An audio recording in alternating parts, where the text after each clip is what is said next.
Yes, bud. Hey, check 1, 2, 3. Check. Hey, 1, 2, 3. Check. Hey, hey.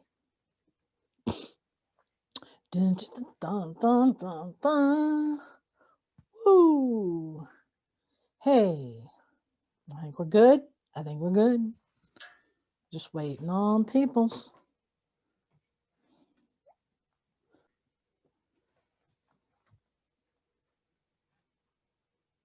What's up? Dude, where's your video?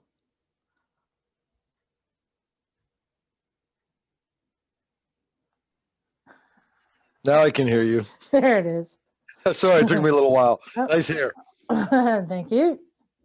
Was that the same stuff I used as underwear a little while ago? Yep. I think to Pretty keep sure my it's nutsack been. warm. Pretty sure it's been on your balls more than once. That's my winter sack.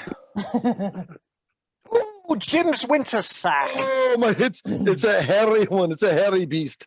Here I My am. winter sack. I got to get something to sit on. Nice mullet, Liza. What's up, homebrews? Hey, everybody. Smoke weed every day. Hey, John, what's happening? Okay. Of course, it doesn't make I'm, the recorder sound any better, just so you know. That's I'm as long going as to- my wiener. Yeah, this is as long as your wiener, Jim. All 3.5 inches. Yours is 12 inches, but you don't use it as a rule, right? It's 12 inches wide, 3.5 inches long. They call me the brick. Hey, Jim. Yes. As the saying goes, it doesn't count if you measure from your asshole. Yeah, but it feels good if you start there. That's true. Oh, good Lord. He's talking about his braided hair down there. Lot of mercy. It's the only hair I got. I say, Show it off somehow. you boys are just awfully rude. Huh. You think that's Hey, important? this should be about Think I should put that in? What I got. What's that go to? Oh, the I wheel don't know. spacer? Can't mean that much. It's a baser. Oh! Ooh! Let me get the grease. Oh, shit. Oh, it's at the bagler. It is I. Hey. Wait a minute. That's not your new giant shop, is it? Yes, it is. Oh, my God. Looks like a showroom. Oh, there it is. There it is. Holy shit. Look at all the lights. Every vehicle I own is under one roof now. Look at all the lights. You have room for Yep. more. Yeah. Ah. Hey, guys, since Jim has a short amount Yeah, of we'll time, see. let's jump into it because I want to kind of catch up with his project if you don't mind talking about it, Jim. Oh, well, it's kind of still in its infancy. No, but it's not. You've reached a crucial point today. It's crucial, man. Crucial. I gotta get a wee bit higher. I'm rude. I'm in a mood. All right. Ow. All right, I'm going to go ahead and start it up. Hey there, welcome to Motorcycles and Misfits. Coming to you live from the Recycle Garage in sunny and rainbow, Santa Cruz, California. Hey everyone, this is Liza, and I got a new mullet. What do you think? You like it? Definite improvement. Very retro. Definite improvement. The Super mullet cool. around here, when Jim came on here, reminded me this has been on his balls before. So Yes, it's the winter. It's the winter sack, as they call it in And- South Dakota. What was it? The business part or the party part? and that is when my head started to itch. Sorry. All right, I'll Oh, make it green. Hey everyone. Yeah, we had another great day in the garage. Even though winter is coming in, it was cold, it was windy, and there was a little bit of rain. But hey, the crew was still there. And the first one to show up, the one I can always rely on, it's Miss Emma. Hello, darling. Hello. Hello, darling. And I drive a mullet. Yes, you do. Yes, you do. Yes. The El Camino has been referred to many as the automotive mullet. I like that. Because business in the front party in the Yes. fits. And you are absolutely right, Liza. You can always count on me. Lucky you. Yeah. All right, and let's see. Coming to us from his own little dude shack. It's Naked Jim. Hey, it's desert season. Get out there and get it. All right, and yeah, we all got some good ride reports. We'll get to yours. Let's see, and then sitting with all of his vehicles under one roof, which is probably the first time ever. It's Bagel. Hello. Greetings from Veneta, Oregon.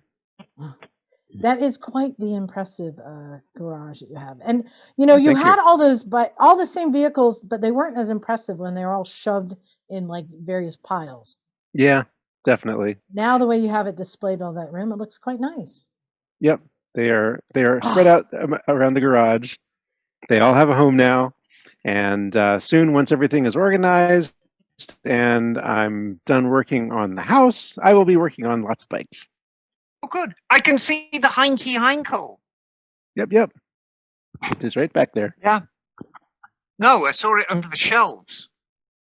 Oh, Oh, the yes. other Heinkel. The other Perla, Heinkel. yes. Yeah, the pearl. The Yep. pearl. There she is. Yeah, good-o. Yep. Aw. What a cutie. Yeah. All right, and coming to us all the way from sunny Alameda, it's Scott. Hello. How you doing? I Hello. was doing my own little Misfits show up here. I sent you pictures of my bodge job fixing up the GS after the crashes last weekend. Uh-oh. Oh yeah, we'll get to the crashes. Oh, yeah. That they were good crashes. I just want to say it front. Thank Good you. crashes. And coming to us from Nighttime Felton. Is that Felton? John? No, it's Boulder Creek. Boulder Creek. It's Mm. John. Well, what's up, cabrones? Welcome from Redwood Nation up here in Boulder Creek, where young people go to die. No, Where not your really. house didn't burn. Where I didn't turn. So, and I will say, I don't know about you all, but I did rock a mullet in the '80s, and Oh and my wife took care of that real quickly. yeah. You got a title tonight, too. From last weekend, your new title is Bringer of Zip Ties. That's Thank true. you. Yeah, but it doesn't count unless it's touched Jim's balls. That's how I feel.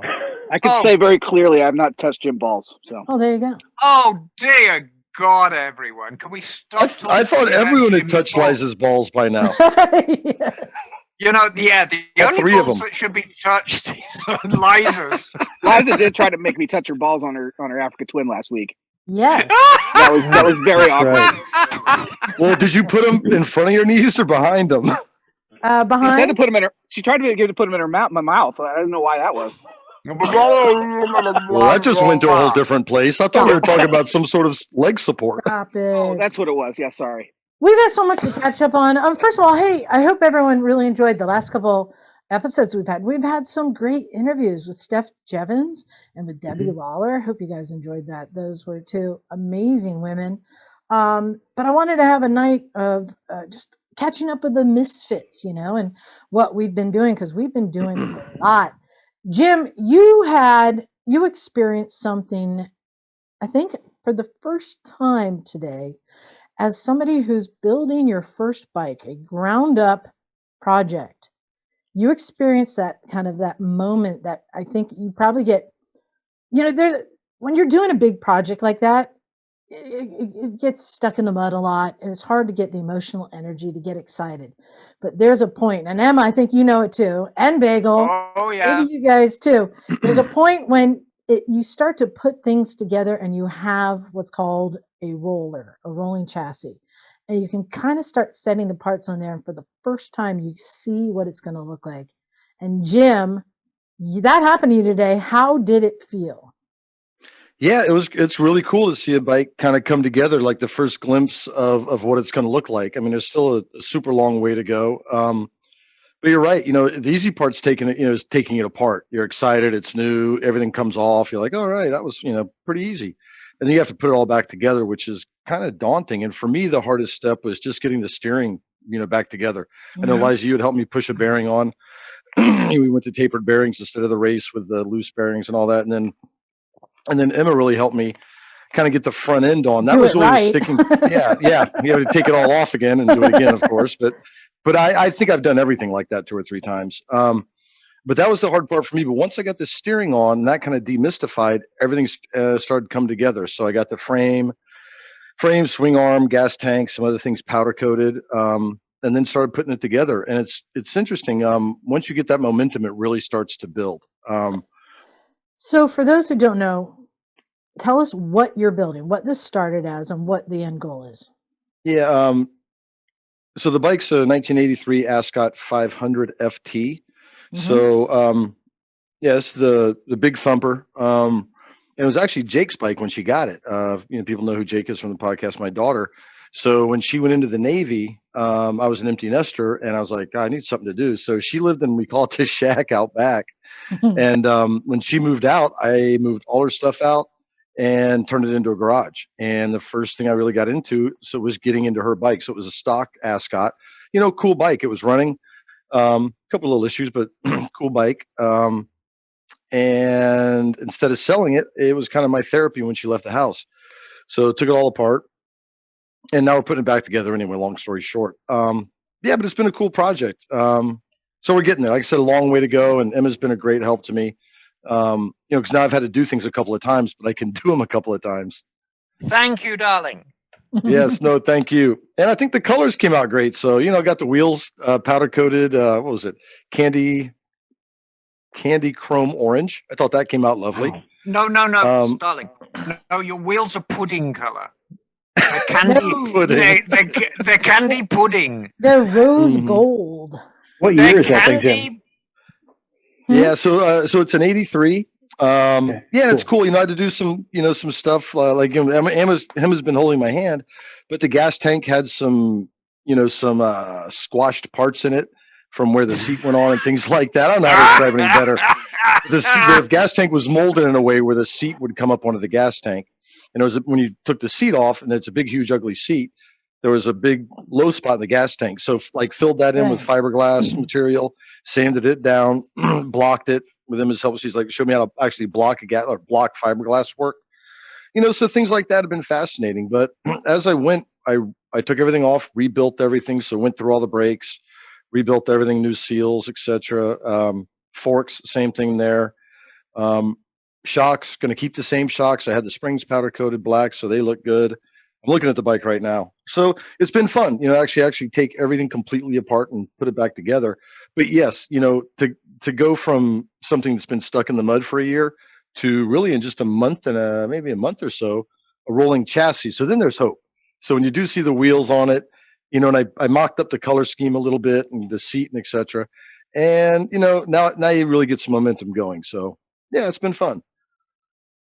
Yeah, it gets me jazzed too. Just seeing, like, I think when you're doing a project or someone's doing a project and they're like making progress, and it's like, ooh, it kind of kicks me. I want to get mine going too. And yeah, well, I got to catch up to everybody else around here. Well, and actually, I did get mine going today. And when I say I mean Emma, because the KZ400 project that I keep having issues either with spark or gas, wasn't sure. Replaced the coil and everything, points. Took the carburetors apart 3 times and cleaned them, put them back together, and it was still not running right.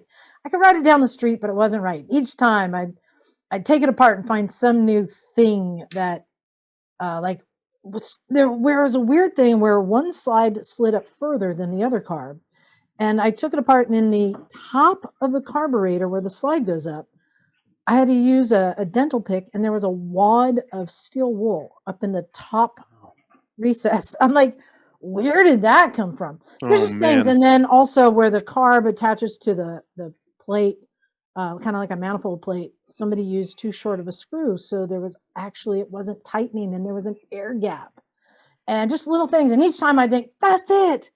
And I put it together, and that wasn't it. And Emma pulled the carbs off, figured it out quite quick. Emma, you want to tell them what I had missed? Oh, handed something. Oh no, I'm getting tea and cookies, darling. Getting tea and cookies. I just got delivered a hot toddy. In this hotel. The service in this hotel is absolutely first class. Cheers, darling.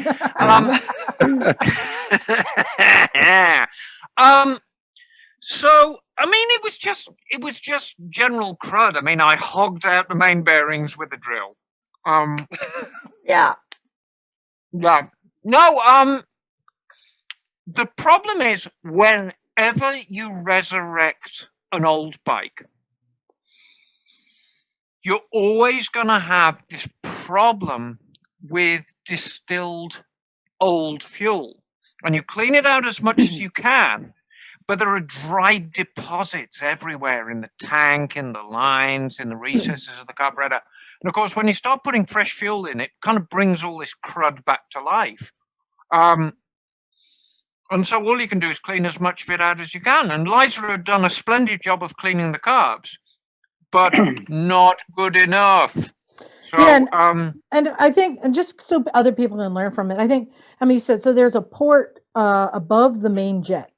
And when I take all the jets out, I treated that like one of the jets, and I take my little guitar string and I slide it in there. I could see I could see light through it, done. But I believe what had happened was that thing had been full of gunk, and it should have had a much bigger hole. I was just poking a small hole with a guitar string, and the rest of the gunk was still around the perimeter. So as soon as gas would get introduced, it would just re-gunkify it and block it up.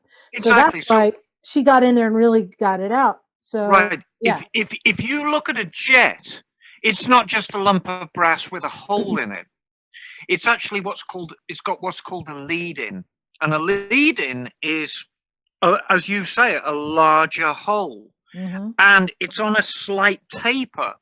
So, it collects the fuel and then it goes through the jet. And it actually increases the velocity of fuel coming up through the jet. It's all about making that fuel move as quickly as possible in the carburetor. Is that the Venturi effect? That is indeed the Venturi effect. Cha-ching. Well done. Thank you. And in fact, I am going to show you something even more impressive.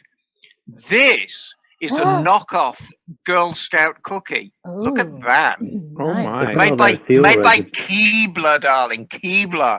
Oh dear. It's delicious. So anyway, now, I mean, yes, that's free advertising. Don't buy Keebler cookies, boys and girls. Because there's more for me. So, I mean, it really was just a case of getting into the carburetor and not only cleaning the parts that are obvious, like the hole in the jet, but cleaning everything else as well. The best way to describe a carburetor, if you can imagine a room with 100 people in it, and then you open the door and everybody trying to get out of the door at the same time, that's what's happening in the carburetor. So you've got this float bowl full of fuel, and everybody's going to trying to get out of the door.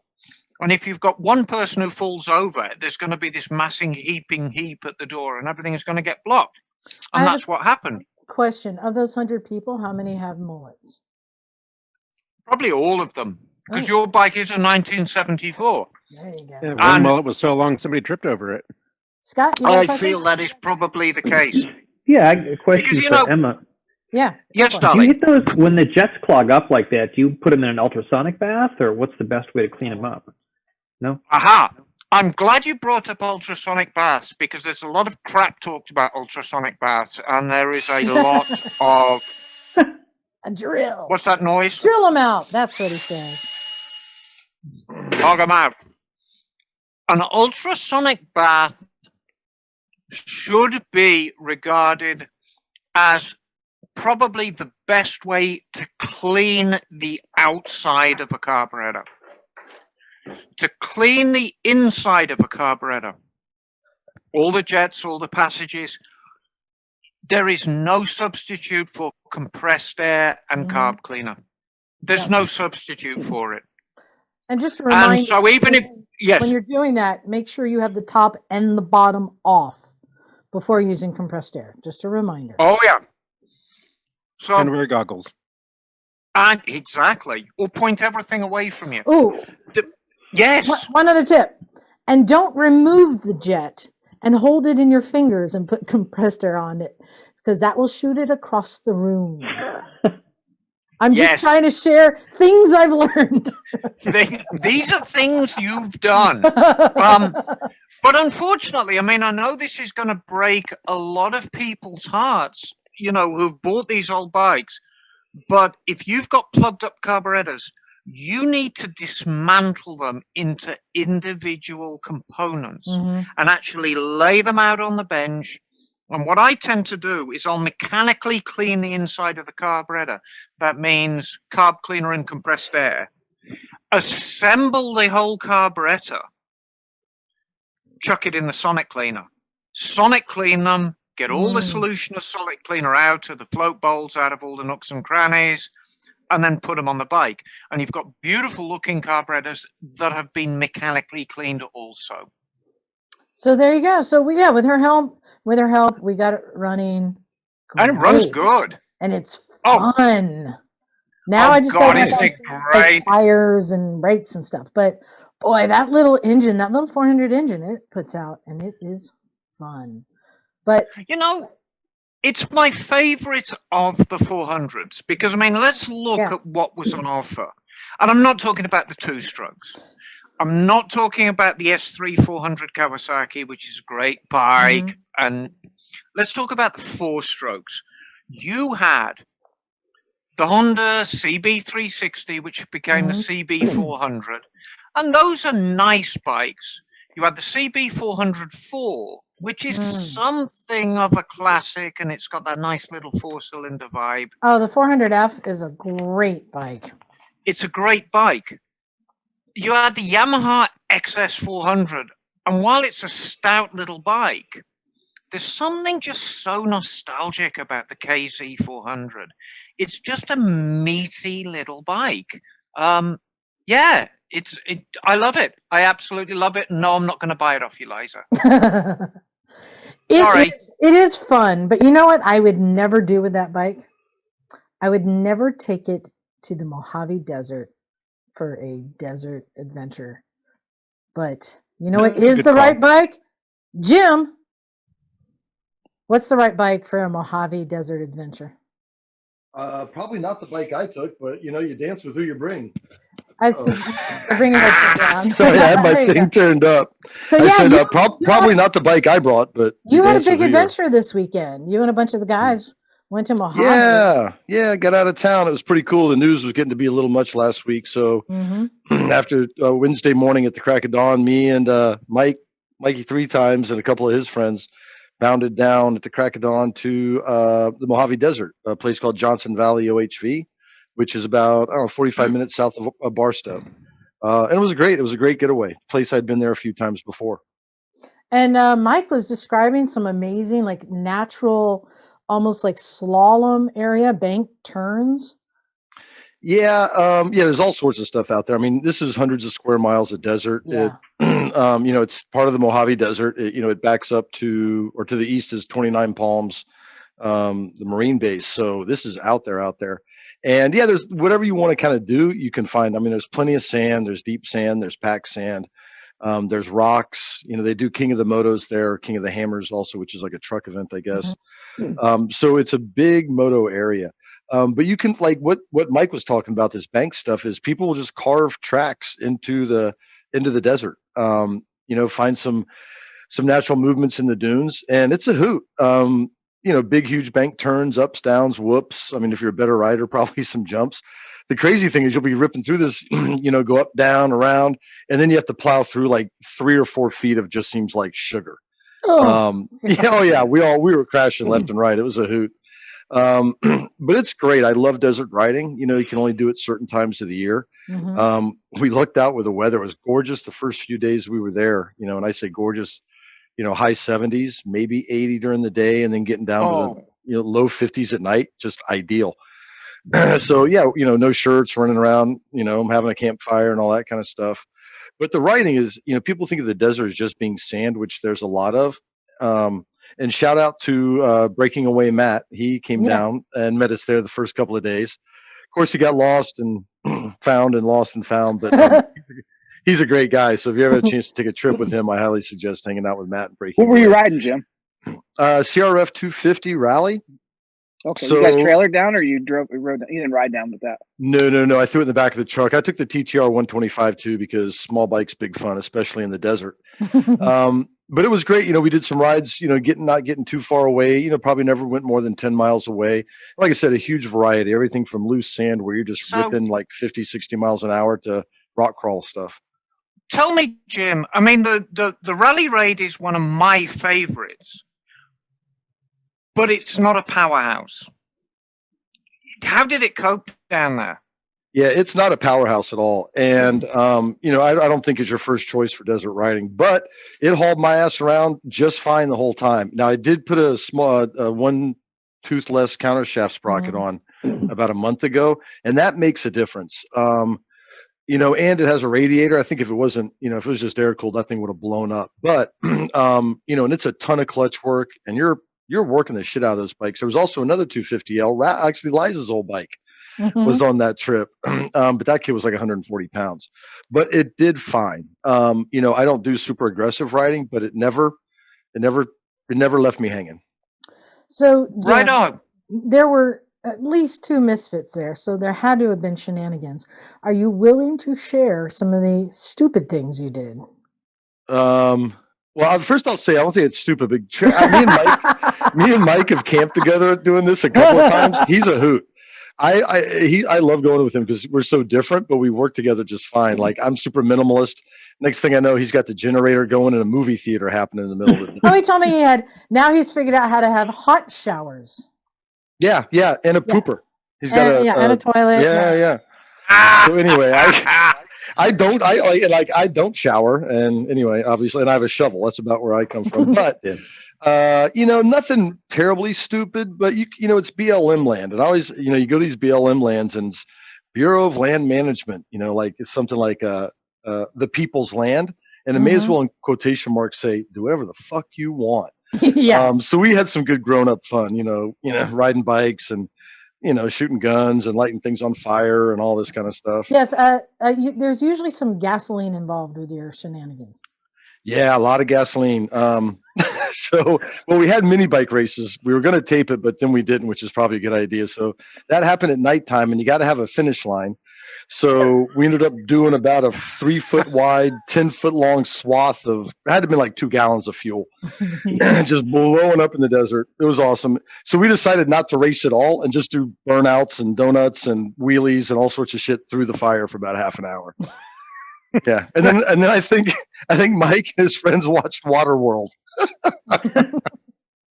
So, you know, that's a little bit of it in the desert. Well, I mean, it's like you can do whatever you want. I rode, Mike had a flat. We were all riding it because I've been there before, but it's always by myself.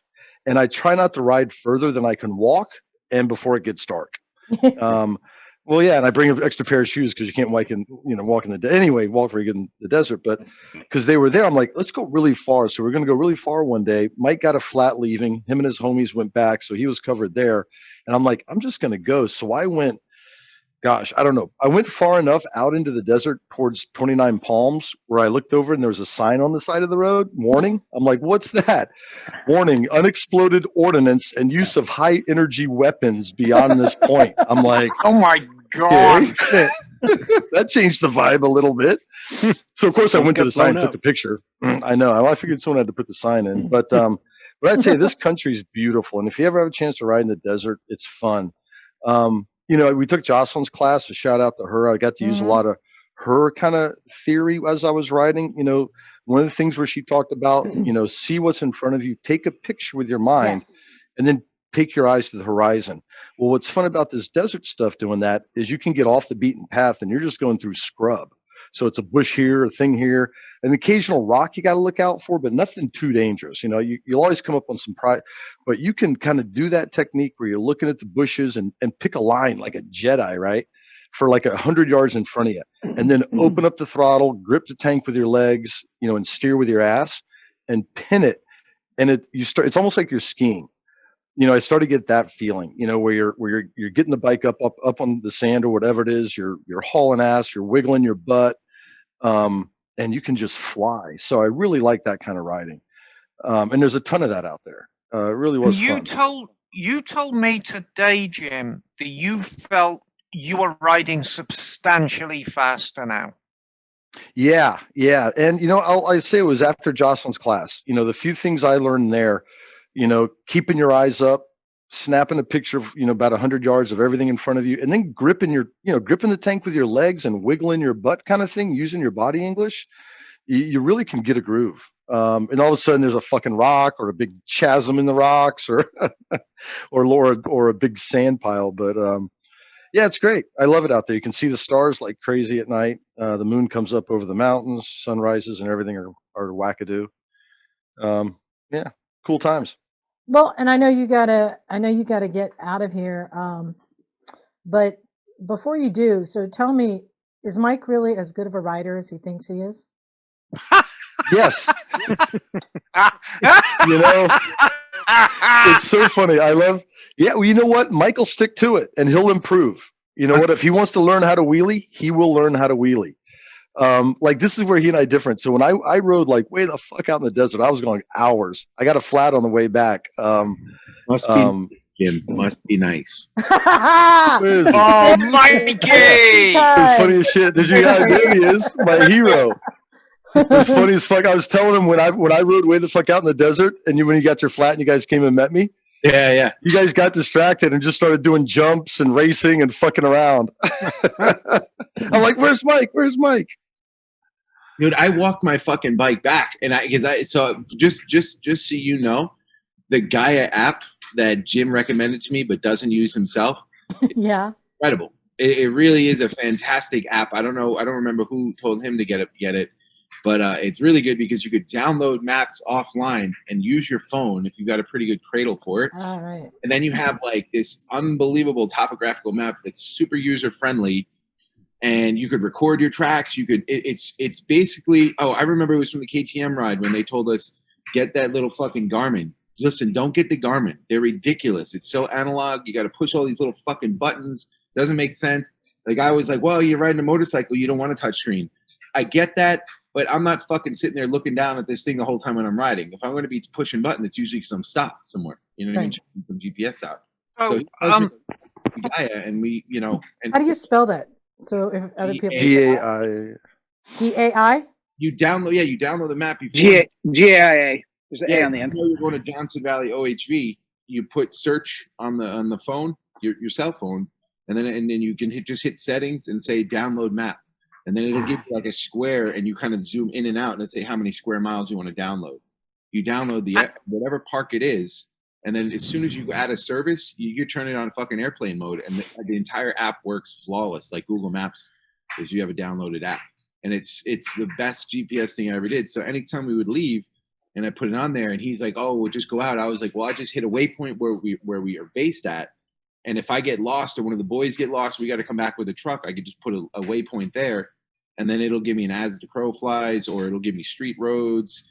It's so all right. So Nice. It's GAIA, and it's an app that you can get, and it says it has like hiking trails and hunting trails and 4x4 and off road and all that stuff. Yeah, and I'll say a podcast listener was the one that turned us on. I can't remember Liza. He lives up in the Sierras. He's retired. He was on a GSA. Fit guy, really cool. Gosh, I can't remember his name, and he invited us up there. But and it is a cool app. Here's why I don't use it though. In all seriousness, is I never trust electronics when I'm out there. It's either a paper map or a compass, or because it's going to fail you. You know what I mean? You spent so much money on that GPS unit that made no sense. Yeah, well, that's because like Mike was right. They're like, get a Garmin, and I got a Garmin, and it blew. It was totally unuser friendly and everything else. But I'm a paper map guy and a compass at the end of the day. I feel like with the Garmin's, it's like you really need to like it's one of those things where like a lot of times you can just buy something and like I don't need to read instructions. I can just figure this thing out, and you do. You know what I mean? And the Garmin is like it's almost like you have to use this thing for like a year straight to really figure out the nuances of it. It's like DOS. It's like using a DOS computer. Yeah. But the Garmin app is bitching. Yeah, but like I said, yeah. Yo, you told them about the wheelies? Dude, I told them I did. Well, did you tell them about the wheelies? I said you were bitching, man. Come on now. Somebody's got to do the wheelies around here. You know what I'm saying? Somebody's got to keep it real for your fucking robot knees, Liza. Mike, you're in your garage. By any chance, is your dryer running? Yeah, I'll put myself on mute. Dude, I can hear the click clack. I'm gonna put it on mute anyway because I gotta roll the other bike in right now. So I'll just mute myself. Well, are you guys talking about the trip? We just finished with that trip. We're about to go on to another trip now. Well, I'm just getting started with that trip. I'll give you a segue, Mike, because I got to leave. But the one last thing I'll say before Mike turns off his dryer and comes back is that was really cool at night was I rode at night. Last time I did it, I got lost and thought I was going to die. So I thought I'd try it again. And it was fucking bitching. I got a much brighter headlight and I was a little bit smarter this time. But riding in the desert under the moonlight is crazy. It's super Every fun. time I've gone with Jim anywhere on a trip, it's been like the best trip I've ever been on in the coolest fucking places. But Mike, anytime anyone travels with you, they're like, it was the best trip because you bring like the good food, you bring the porta potty, you bring the projector hot shower. We all talk about like, you want to go with Mike. I bought a super fancy truck just so I could glamp the fuck out. And now glamp so hard. We're sitting there in the camp and I'm sitting back like this by the fire just watching these things come by. These like 30-foot long house on fucking wheels, and I'm like, I cannot do this again. We need to get a house on motherfucking wheels with a little touch at the back where you just drive the bikes in. That's what's happening next. And so, Mikey, darling, I have a question for you, sweetie. So, Mike used his Ask Miss Emma privileges out in the desert. What? And how did that work out? How did are you working right now? And how did that work out for you? Oh, it was perfect. You know what it was? You were right. Yes. First of all, you were right. And second, that was an incredible trick. And then I'm sitting there for like 20 minutes trying to explain how unbelievable you are with these ideas, like with the little fucking ball bearing on the end of my push rod. I mean, then my brain was like, oh, that's called legacy, and people like that have to pass her information on. What happens if she dies? And I'm like, I don't know. She needs a fucking apprentice. Yeah. Yeah, maybe that's true. Wait, I want to know what was his question. Can I fix? Well, so basically, what happened was, Mike was having problems. The bike would idle very, very well. But as soon as you gave it the beans, it would not dissimilar to yours. I'm sorry. I thought he was calling you about that rash he has on his inner thigh. Oh no! Okay, hold on. No, I'm sorry. I already told him about the rash on his inner thigh. That he needs penicillin. You need penicillin for that, darling. And so, in my estrogen-riddled mind, I said, well, he's got some crap in the float bowl. And I don't think pulling the float bowl is necessarily the best thing to do in the desert. So I actually said what he should do is drain the float bowl if he's able, using the screw at the bottom, but then fill it back up, start the bike up, pull the air filter off, and you rev the bike up, and then smack your palm hard against the intake of the carb. And then the suction, your engine wants to suck. And because there's no way it can suck through the venturi of the carb, it just sucks everything up through the main jet. And it's a good way of clearing the main jet, like a snap. And it worked out really well for you, didn't it? Yeah. So that was the thing, right? Was it like I was trying to use like fucking carnal knowledge or recycle knowledge? Like, I'm like, I had the Pitster Pro, the fat tire, and that thing. Oh my god, I'm so fucking glad I got that thing. It was sick in the desert. It was so nasty. Drop it to 12 pounds, and that thing would not slide in the sand. It was. So, it was like a tractor, and it looks bad as hell. And I put that new what do you call that crazy light that you get, the fancy expensive one, the thing you could see for fucking miles with it. Clearly. No. Yeah, like it's like they do two initials, like DS. There's some fucking acronym on it. Some bullshit fucking desert. I don't know. KC. Yeah, something. Oh, KC. No, it's KC. Yeah, KC. They put them on the roofs of trucks, I think. Yeah. I think he had a sunshine band back in the 70s. And a Chevy Love. Now he's in a light. Yeah. Do you know, I actually saw Casey in Orlando. God, probably back in 2001. Oh. And he's a very strange man. I saw him in Myrtle Beach in the 90s. Yes, he's a very strange man, but a good performer. Yeah. It's Baja Designs.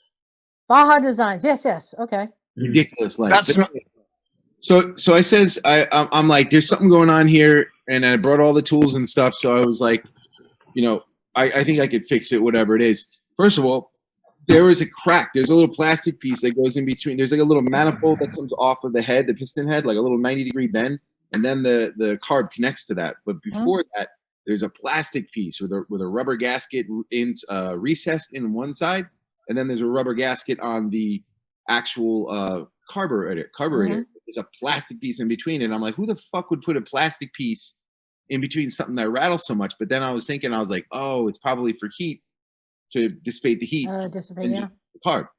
But the thing fucking cracked all the way down into the gasket, and then where the crack was, every time it would vibrate, it would kind of open up a little bit and pinch the gasket. Yeah. I'm like, who the fuck came up with this thing? So I'm hold on. What brand bike are you riding again? Don't worry about that. A big vacuum leak then. Yeah. That was the first problem, right? So it was a vacuum leak, and I'm like, I pulled the whole thing apart, cleaned it up, and I JB welded the crack shut with a zip tie and kept it like that for a while, and then kind of just JB welded some pieces, smoothed it down, made a good clean surface, whatever. Wrapped it with some shit that Jim had. I don't know what the fuck do you call that shit, Jim? The red It's stuff. a condom. Rescue tape. Condom. Basically, like it was a condom, and I wrapped it. Why did you bring a condom to the desert, Jim? I don't know. Yeah, come sometime. It's like bringing a knife to a gunfight. You know what I mean? You gotta watch out for the boys in the desert. We wrapped the thing in duct tape, right? And I was like, all right, this should fix the problem. We're good to go. Yeah. I go turn the bike on, same fucking thing, and I'm like, oh my god! I said, I know it's air or fuel. It's air or fuel. It has to be. That's it. Because like this is working perfect, but this isn't. And like, what's happening? Like, it's not getting fuel.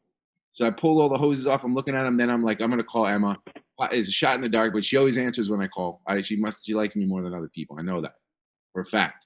You're Mike. You're my favorite, darling. There it is. Don't tell the others.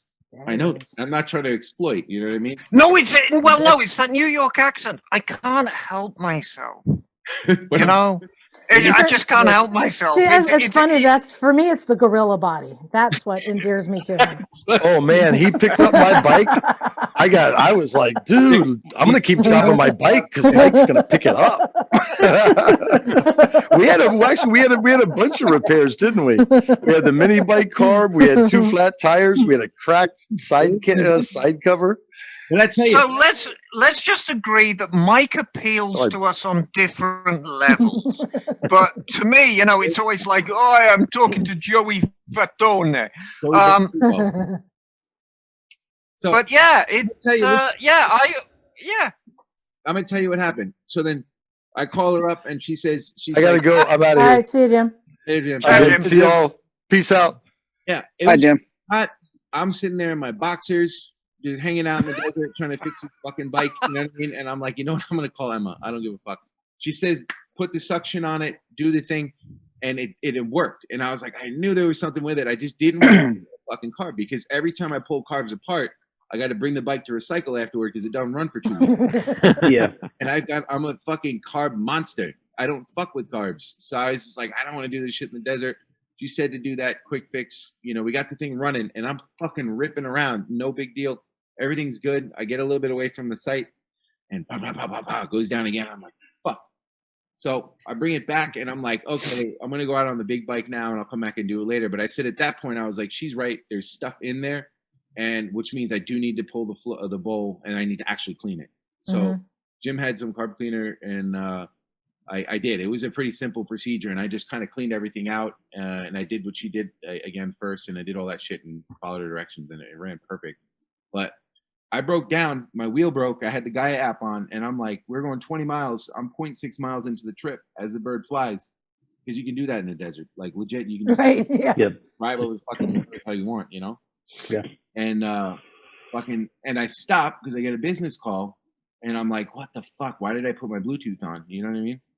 And the next thing I go, and I'm like, damn, this fucking bike's all over the place. And I'm like, I'm just not even sand right here. And I look back and I hear something, and my fucking tire's like done. And I'm like, what the fuck, man? Maybe I ran over a rabbit or something, you know? And What? Okay, I'm not even gonna. yeah, or Not even gonna break that one down. Okay. No, Mikey killed Thumper. rattlesnake and shit like that. And then even like one of those dick Oh. juice, you know? So Oh God. So I'm getting out there, right? I'm 0.6 miles out, and I'm thinking, well, shit, you know, what am I going to do? And I remember when I was a child, and you broke a blue tire on a bike, and you start walking the bike back, or you try to ride the back, you'll either fuck the rim up, or it shreds the tire. It does some shit with it. Yeah. So I'm like, all right, well, it's only 0.6 miles. I mean, I remember when I was 16, I ran a mile at 6:15. So I was like, you know, I could probably get back in about 10 minutes. I'll just walk it through, you know what I mean? Or I'll throw it in first gear. Yo, it took me like a half an hour. Mm-hmm. And I was not going to ride it. I was like, fuck that. I'm a man. You know, I'm just rip all my clothes off, boxers, and I'm running through the fucking boxers through the desert in my fucking fucking shit. Right? I get back, and I fixed the tire myself. Just so you know, I never did that before. Did the motherfucker. And then little do you know, Jim calls. He comes back. He's like, oh, he rides in. He's going, I blew a tire out. I'm like, no shit, me too. He's like, yeah, I just rode it back 4 miles. I was like, get the fuck out. You tell me I can rode this fucking thing back for 0.6 miles? You fucking son of a bitch. I just wanted to kick his fucking bike over. That's what I wanted to do. Dude, maybe you should get a moose. Maybe I need a fucking moose. That's what I need. Maybe you need a moose. I need more than a moose. But I tell you what, it was a good trip. Guys are really good app. And it really helps to have extra inner tubes when you're going out like that. Oh, yeah. And the, what do you call it? The spoons and shit to take the tire off the rim or whatever. Well, tar irons.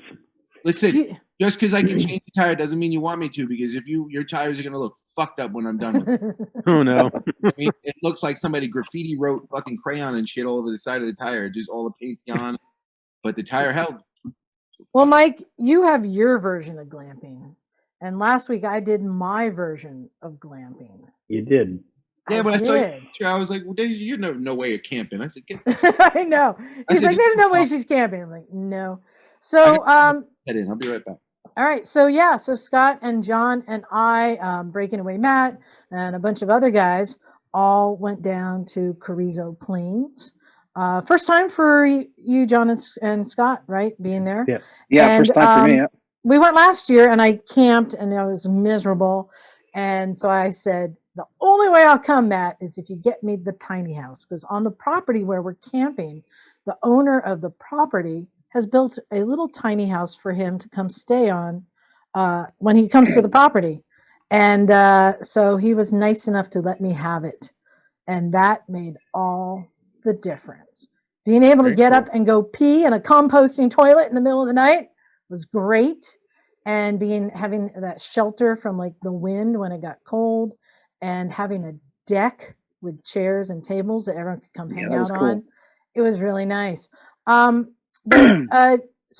John and Scott, this was the first time we were all riding together, and we had an interesting array of bikes on this trip.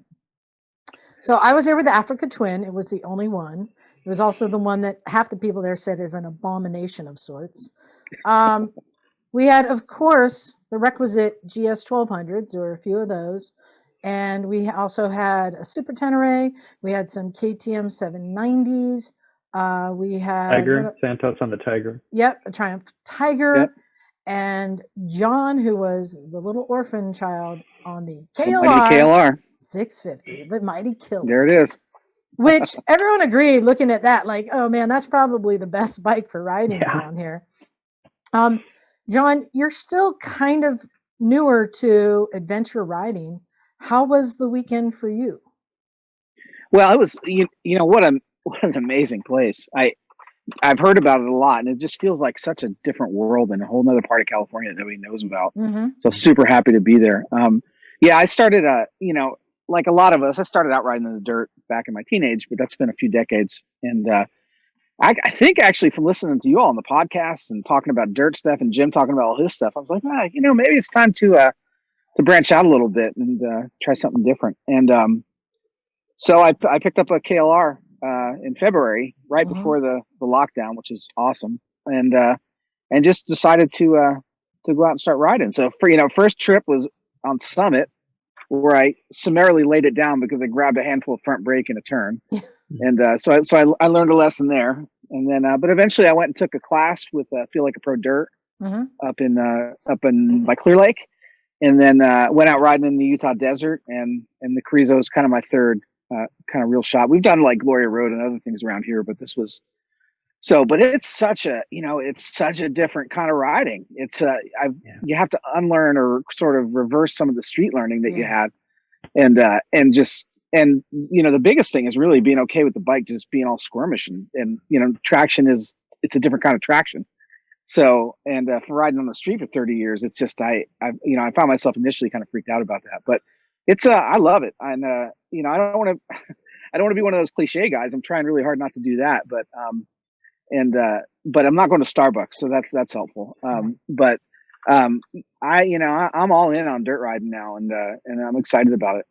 Well, the thing that's cool about the KLR 650 is you did a ride recently in Utah where people were riding smaller bikes, actually dirt bikes, but you were able to stay with them and ride. It maybe wasn't as well suited to the environment as theirs, but you were able to do it. And then you're riding with us on our big bikes, and you're able to do it. And that is exactly what that KLR is so good at. Right. For the price point for someone to get into adventure riding, and then for the size of it, you're able to be in the mix for any kind of riding. And again, we'll always say it's never the best bike, but it will do everything you need it to do to be able to do it. And the one with the camo KLR? Yeah. Oh, cool. Yeah. Now that you've done a bunch of rides, are you sticking with it, or are you thinking about getting anything? Oh, I've been thinking about it. I'm really looking at that. I love that KTM 790. Oh yeah, there were a couple of them. That feels a little bit like it's still got some dirt worthiness to it. And I'm a little afraid of the Africa Twin. I ain't touching that thing, man. That thing is like 7 stories tall. Liza tried to get me to.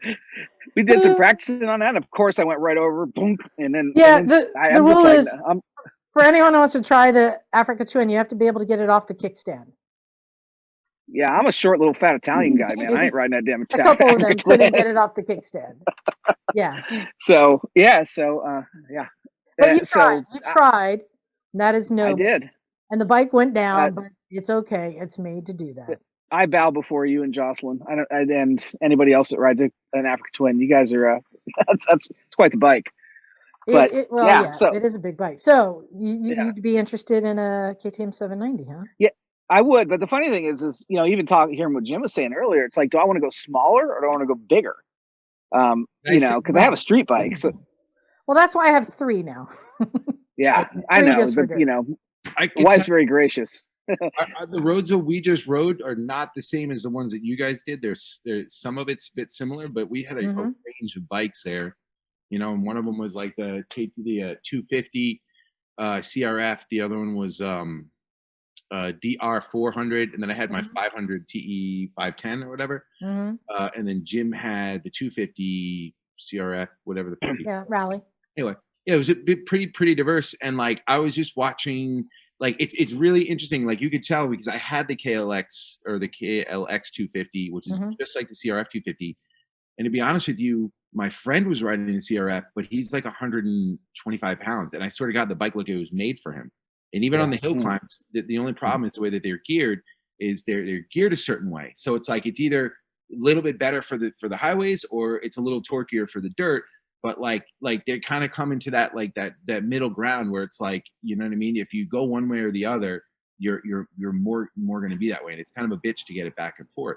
So I would say personally, watching everybody, that my boy David had the best bike. My bike was a little tall, and it had a little bit too much torque because on the low end kind of Cody Webb shit I was trying to do, like to kind of just like feathering the clutch out and popping, like the thing would want to stall. It's too much power. But on the hill climbs, it was no problem. But Dave he had a 400. He was perfect. He was flying across the fucking desert, low speed. He could do all the little maneuvers and stuff, and he had no problem tractoring up the hills. Well, I would say the only place that the KLR came up short, because you were doing great in all of the dirt, the sand, and everything, is when we went out of the park and onto pavement, and we went and did some nice sweeping, twisties, and the KLR couldn't keep up with the big bikes. No, there's no way. That's where it came up short. When you get up that's where it is. onto like a highway. But well, the funny thing about the KLR is I could have, I thought about it, and Mike was talking about this. I could have geared up for the street, went up a tooth in the front or down, but then you give up something on either end. So it's it's hard to have the bike that's the best at everything. But your bike did great in the dirt, unlike Scott. The bike or me? I don't know. Maybe some of both. Scott learned some lessons on this. So, Scott, how new are you to dirt and adventure riding? Pretty new. The last time I've kind of been adventure riding on a big bike is what you see in my background there. Mm-hmm. You see that Harley with the orange tank and the arrow stitch sitting in the back? Yeah. That's what I had in the jungle there in Malaysia, which is just stupid, but it's another story. So you went and did a thing, and you bought yourself a new bike. Yeah. I mean, I got the GS in July. Yeah. And it's got the new Metzler Tourance on it, which is, I think I've been told that's a 90% street tire. And so, of course, I got abused. I got abused for that. Yeah, Mikey got it now. He kept going, oh, these are 90-10s. I'm good. Well, Carizzo. Yeah. Yeah. Well, is it always sandy like that there? Or is it, if you go in the spring, is the sand a little bit more damp and packed? No, I think that's the whole point. It's that dry, arid. It doesn't fly south for the winter. It stays the fuck there all year round. Oh, yeah. But good point. I do want to say, to your benefit, there was one time when we were trying to go up to that, I guess, a lookout point, and the two guys in front who were on better equipped adventure bikes. And there's this one uphill section that I saw them like fishtailing up. You can see it was very sandy. And I just stopped and went, nope. And Matt stopped and he went, nope. And then you just followed them. And I'm like, oh, this is going to be good. I think we even told the other guys, just stop, just wait. Don't follow because something's about to happen. And you tried and it just plonked, went down. But you didn't hesitate. You just followed. You were a champ for trying that, yeah. Yeah, you didn't go, that's why I bought the bike. Way. Let's see what we can learn. The Friday night we got into camp, I told you about getting stuck in that sand when I went on the thing that was not the loop around camp. Yeah. Yeah, and so I've got a photo that I put up on my blog for it where the bike is stuck in the sand, no kickstand. Yeah. And, the thing that heavy, I had all the bags off it by that time, but I had to use a trick I learned with a class earlier where you just grab the rail on the back, you just pull it sideways out of the rut and try to get on something packed enough to start. And that worked. That's a lot of lifting. Yeah. So you had a couple get-offs, but for the most part, it wasn't that problematic. You were riding it pretty well. How did it feel out there? It was really fun. And, the sliding around is something I'm not used to. We were talking with somebody around the fire, I don't know if it was Alex or Bill, who said, when you get a mixed use tire like a 70-30, it's not really a 70-30, it's a 30-70 because you've got to use the knobs first before you wear them down on the street. Mm-hmm. So you kind of have to do that before the big trip. And I was talking to some guys at SF-BMW about it, and they said, oh yeah, you get a second set of wheels. And then, pretty soon you're starting to talk some fairly big money. So, John taking the truck down the back, the bike down the back of the truck probably really made that easier. Yeah, the 70-30s, you keep riding on the street, and then there's 70-20s, and then there's 70-10s. Yeah.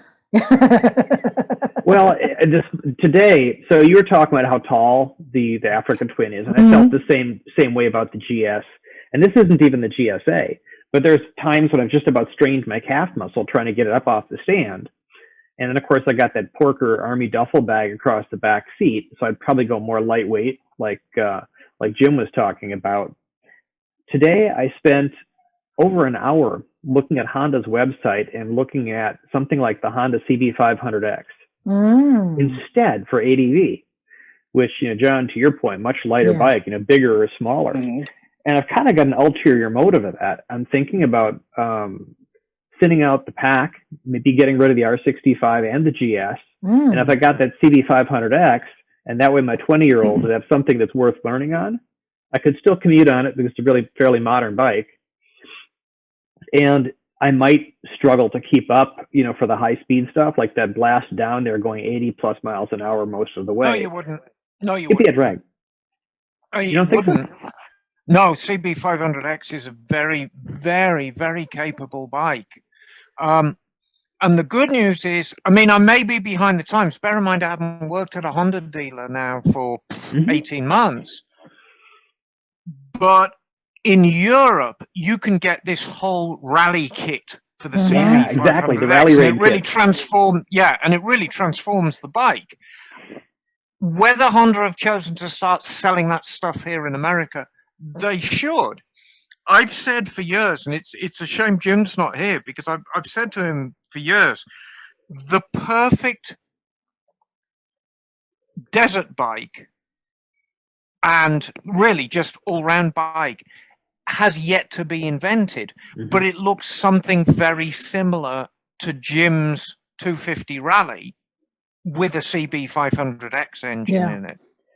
There's one for sale in Santa Cruz I was thinking about calling about. Yeah. Right. And that's a perfect platform. If I had a little more time, I would build my own, funnily enough, based on a Kawasaki. I'd start with either a 500 Vulcan or a Ninja 500 platform and just use the frame loop, because it's got that lovely 500 liquid cooled twin like the CB500X, and then build like an adventure bike around that. So no, I think it'd be inspired choice on your part, Scott. I really do. It'd make it fun again too, because you get these great big ADV bikes, and it's like it looks great in front of Starbucks, unlike your KLR, John. But but then it's intimidating to ride. I noticed some of those guys who pulled in Saturday, I didn't see them doing a lot of loops or aggressive trails. I mean, Isaac's a pretty big guy, but I didn't see him take that loop around the campground even once, because they're a big, heavy bike. Well, I took that loop many times on my bike. And I want to say, so for me, when, like Jim was saying, a lot of what I learned from Jocelyn came to mind. Now, when I did the training at Jocelyn's, you go through the sand pit there, and you fall time and time again until you learn it. And we decided that there was no point in me doing it because my body had really taken a beating. My knees were really beat up. And there's no point in me just falling more. But I paid attention and I listened, even though I didn't do it. And that all came back to me when we were riding and just doing trails, and I'm standing riding, and it feels so good on that bike. It fits me well. And I'm like, oh shit, there's sand, where I used to like tense up. And now I just remembered, loosen up and look up. It's all about looking up. Don't look down at the track you're going through. Look up at the horizon. And then suddenly everything smoothed out. And most of the time, the Africa Twin, because it's so big, it was able to just plow through. And I got that description Jim said, where when you loosen up, let the bike kind of move around a little bit, and it's almost like you're skiing on powder. Like I felt that sensation. And it felt good, but constantly reminding myself, because I'd see sand and I'd look down at the sand. And it's like, don't look at the sand, look up. And then that changed everything. So it was really nice to have that training come in and play. Yeah, I mean, sand, that's the hardest thing that it was for me, especially in Utah, because there was about a 5 mile road of sand that we had to take. It was like probably 3 inches deep, and it was the most disconcerting, freaking out thing. It's the hardest part of the trip in some ways.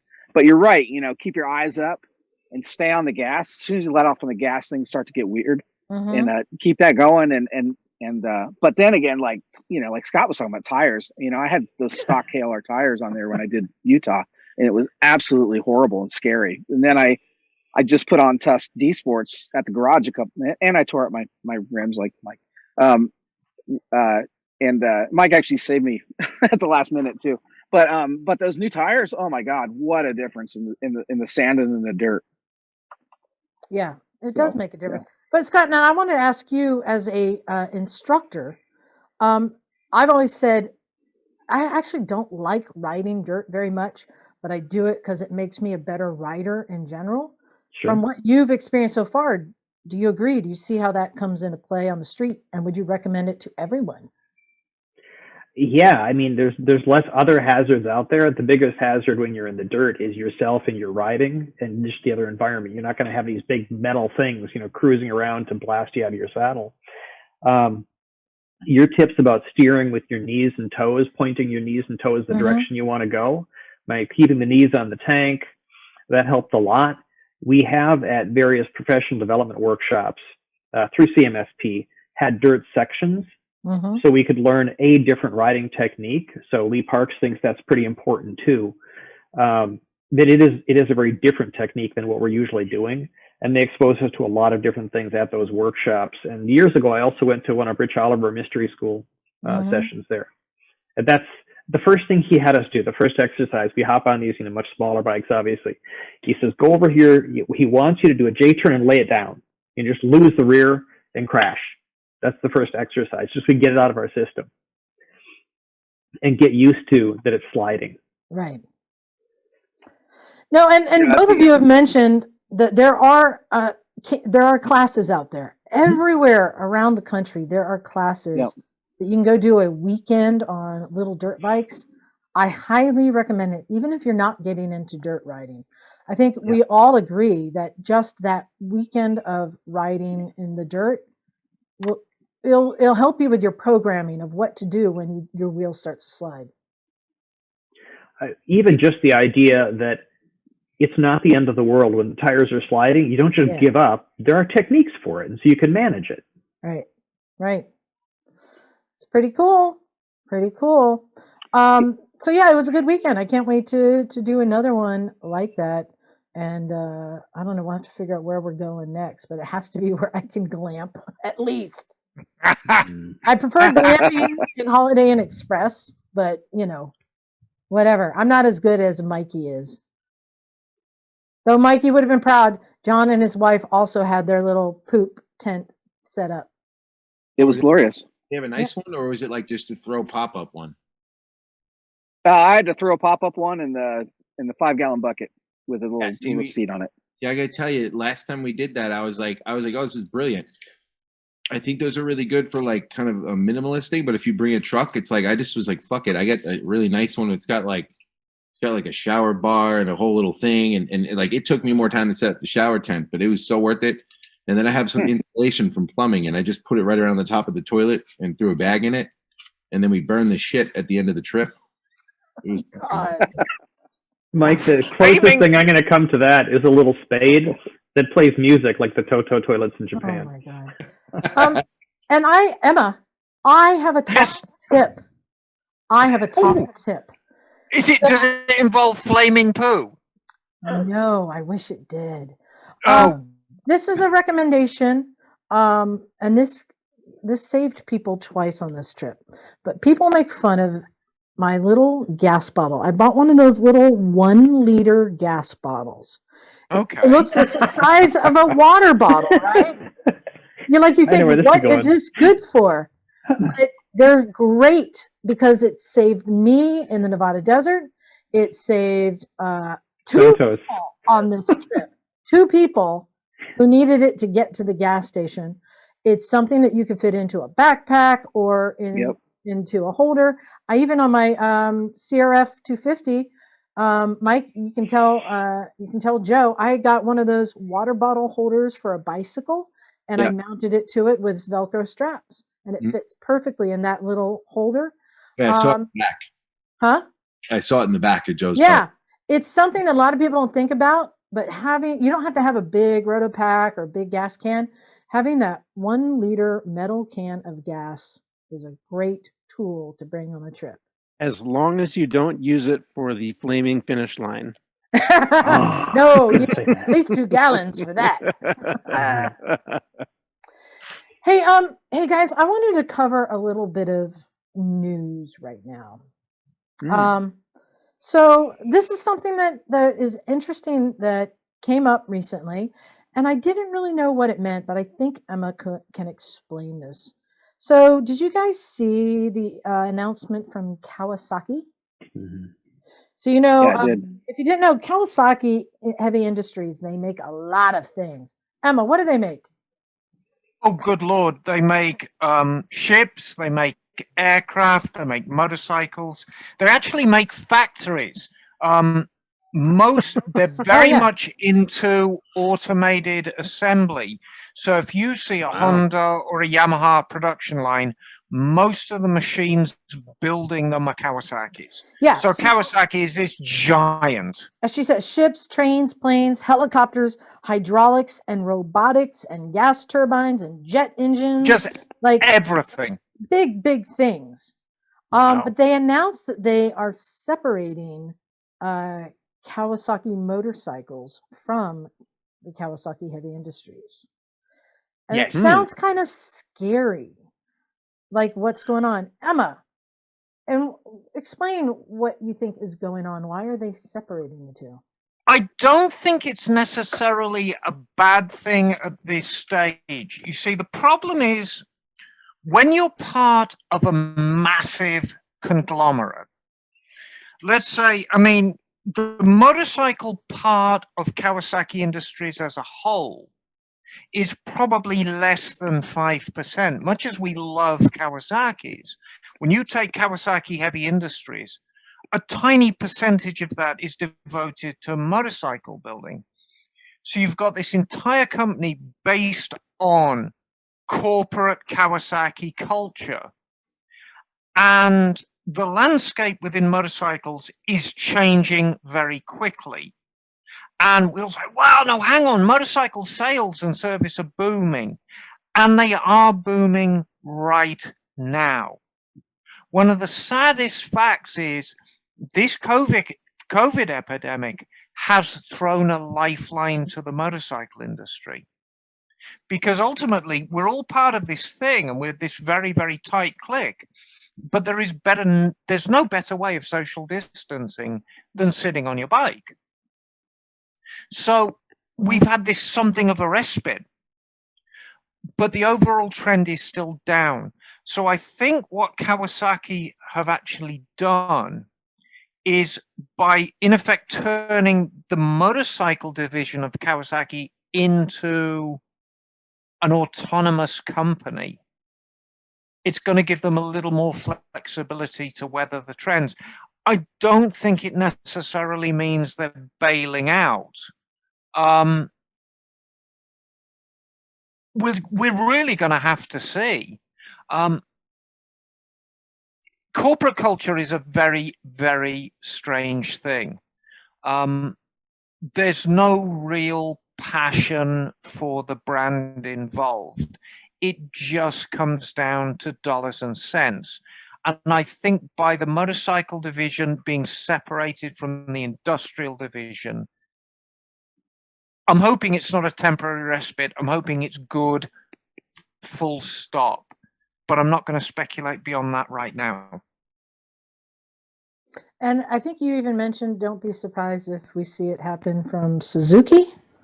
Well, Suzuki, out of all the four manufacturers, and bear in mind, you know I'm a Suzuki gal. Mm-hmm. I bleed Suzuki, but they're the weakest of the four. So if we look at each of the manufacturers, in terms of just motorcycles, Suzuki is the smallest. And in terms of parent company, Suzuki is the smallest as well. I mean, Honda are this giant, this global giant.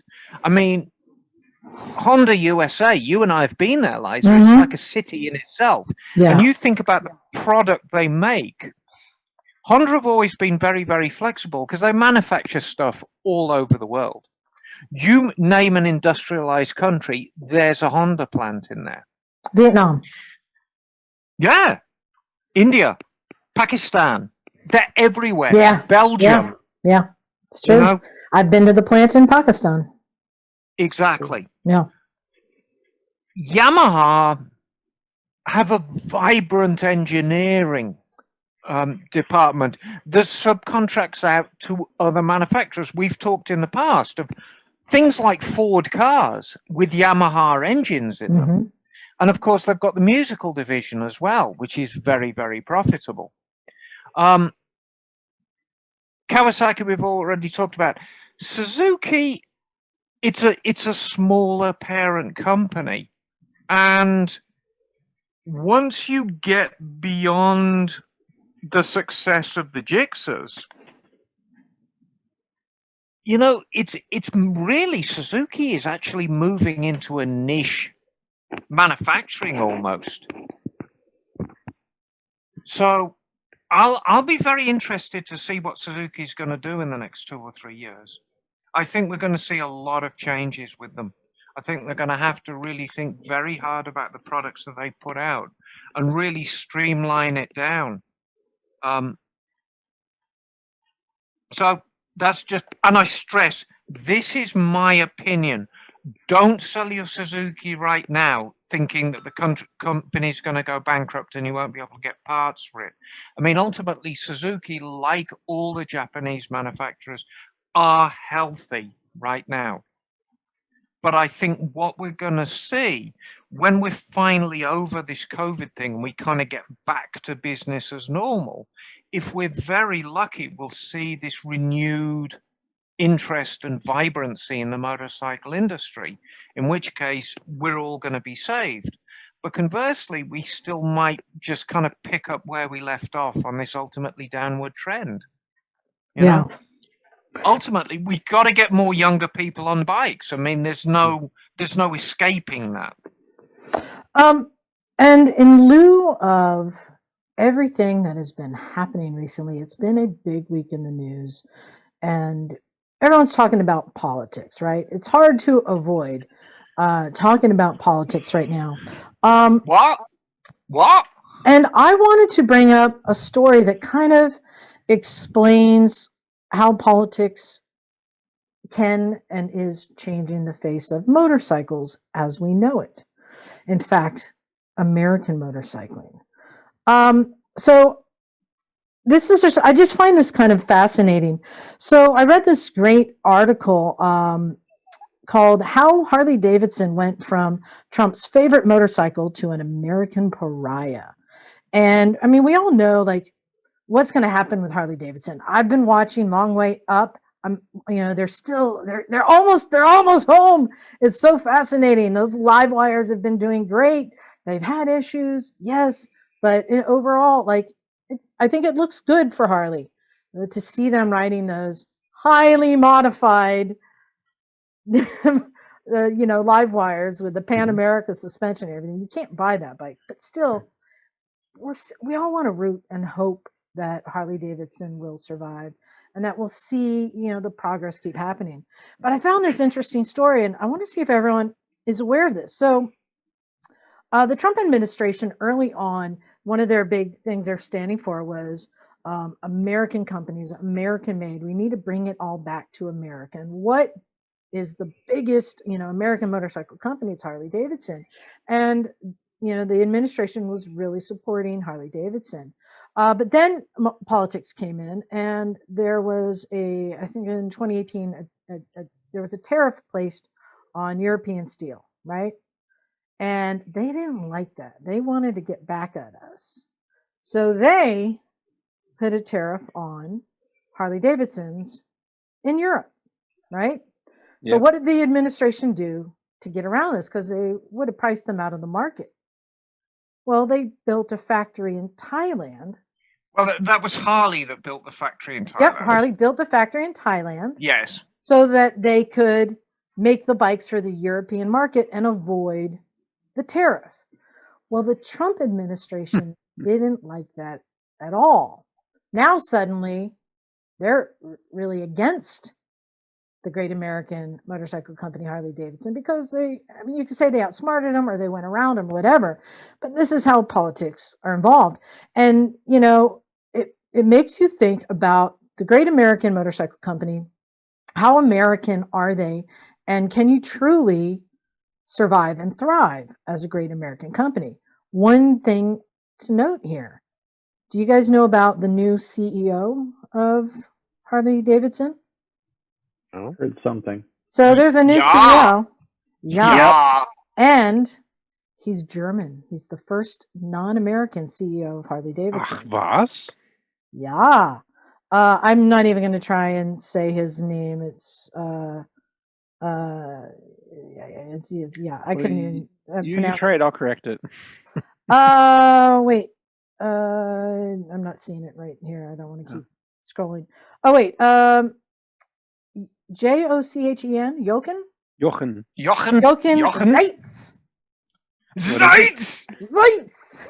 Jochen Zeitz. Ah, ja, das stimmt. Interesting. And so when you wonder, like, they're making a lot of decisions there. Remember the Bronx, which looked like a really cool bike, and they axed that. Are we gonna get the Pan America? We think so. We're not sure. They're committed to the live wire for now. Right now, their bread and butter are the big touring bikes for the aging market, but they're really scrambling and trying to figure out how to get the younger market to survive. We've got those electric bicycles that just came out.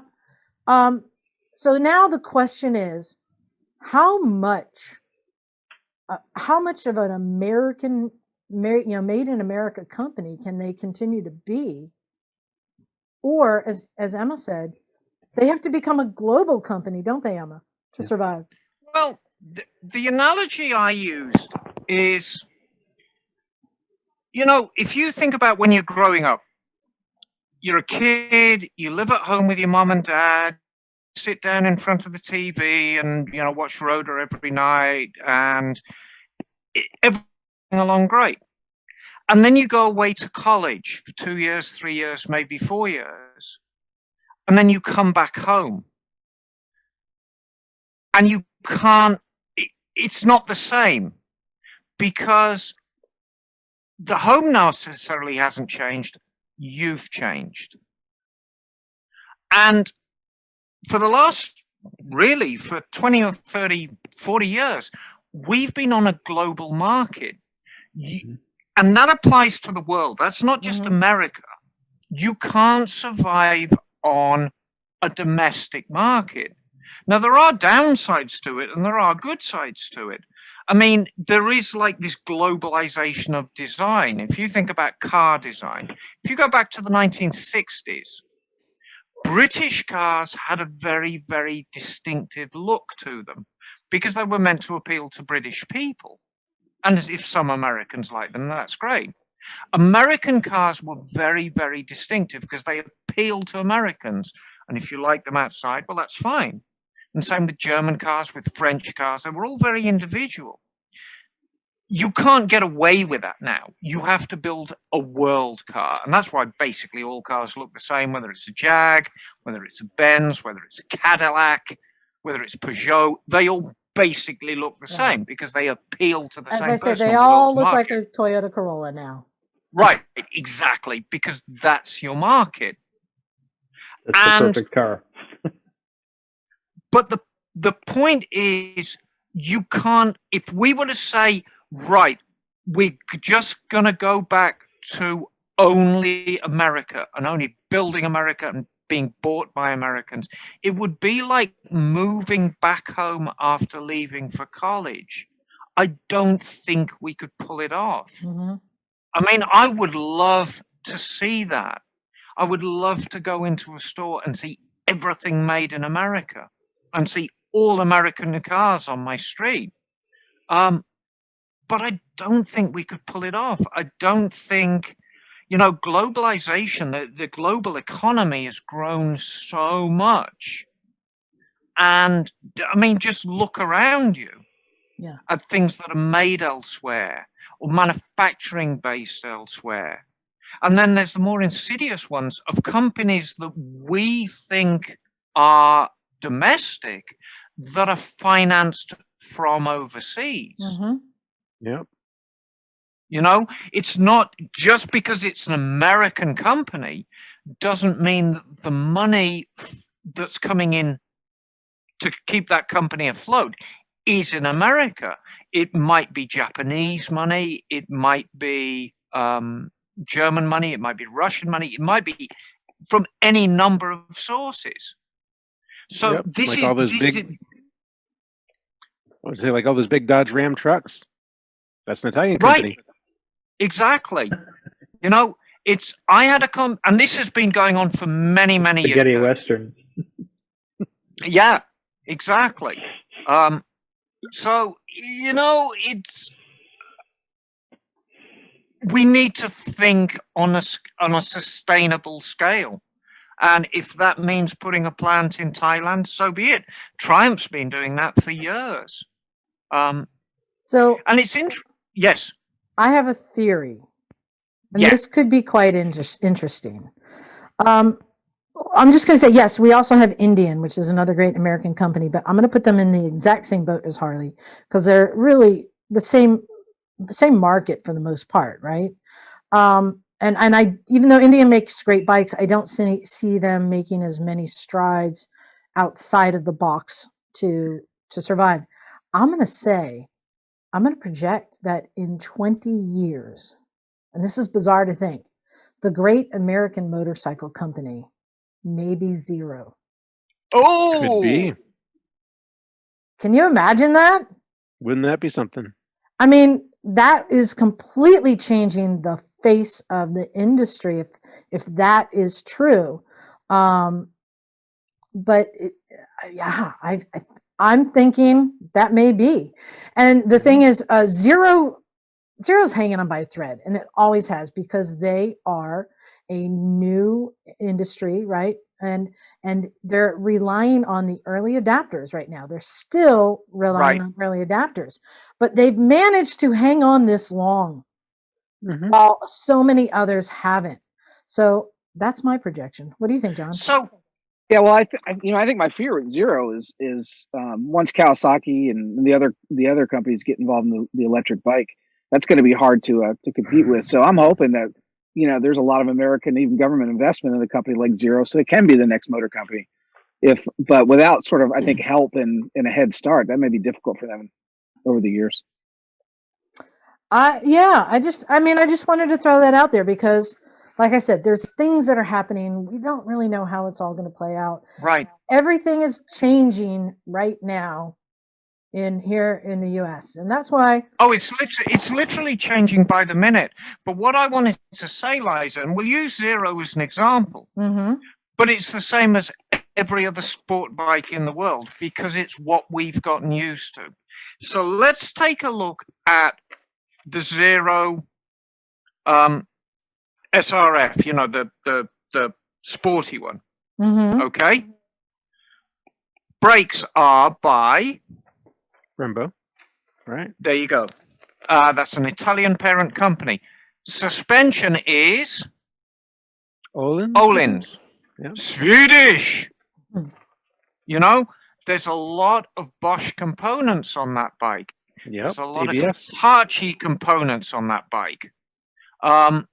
It's a global bike, the same as everything else. Yep.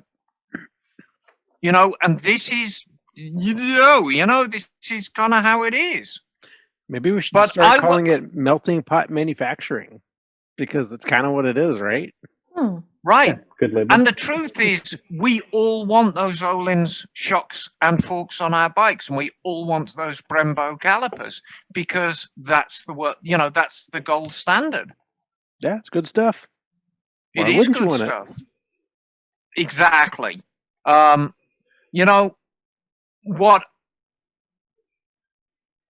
If you want the best stuff, that should be your driving force, not necessarily where it's made. I mean, ultimately, it would be nice if the best suspension in the world had made in the USA on it. Unfortunately, right now, it isn't. The best suspension in the world is Öhlins. It's just, and the best brakes in the world are. But, with the right investment, I think we can get there. I really do. There you go. I wanted to catch up with some emails. And Bagel, I just sent you one if you can get ready to read that. I will start with this one, which is exciting. Emma, I want you to pay attention. Hello, darling. Hello, darling. This is from our friend Gavin. And he says, "Hey, Misfits, Gav from Bolton, UK here. Right, Gav. I would like to know if there are any podcast listeners living in or around the greater Manchester area in the UK. I'm thinking of opening my garage and driveway when I get around to laying it out as a recycle garage. I haven't got loads of room and I'm still building my tool collection, but would like to know if there are any Misfit listeners around the area that would be interested in joining me in this." So he's given us his email and says that people can respond to him. Much appreciated. Says, "Still loving the podcast even after listening to them all twice now." Whoa. Do you know what somebody from Manchester is called? The correct term. Puncher. A Mancunian. A Mancunian. Mancunian. God, that's exciting, isn't it? Eh? I had one of those once, but the emery board kept getting the skin too. Mancunian. Yeah, I shouldn't have ordered it off of AliExpress. That's what happened. Thank you, Gavin. I think that's a great idea. And that's something that I've always asked people to do. Like, think about opening up your space. It doesn't take much. A couple lawn chairs, some extra 10mm sockets, and maybe a place to put some beers in the fridge, and you've got yourself a recycle garage. I'm still waiting for Bagel to announce that he's doing it. We'll see, maybe. We'll see. Missy. Come on, how long you been up there now, Bagel? He's barely moved in. Yeah, I literally just spent my first week here since I was officially. You're ready now. Once I have a house, maybe. Yeah. Well, I think some listeners have reached out to you, haven't they? Yes, they have. So that's awesome. Yeah.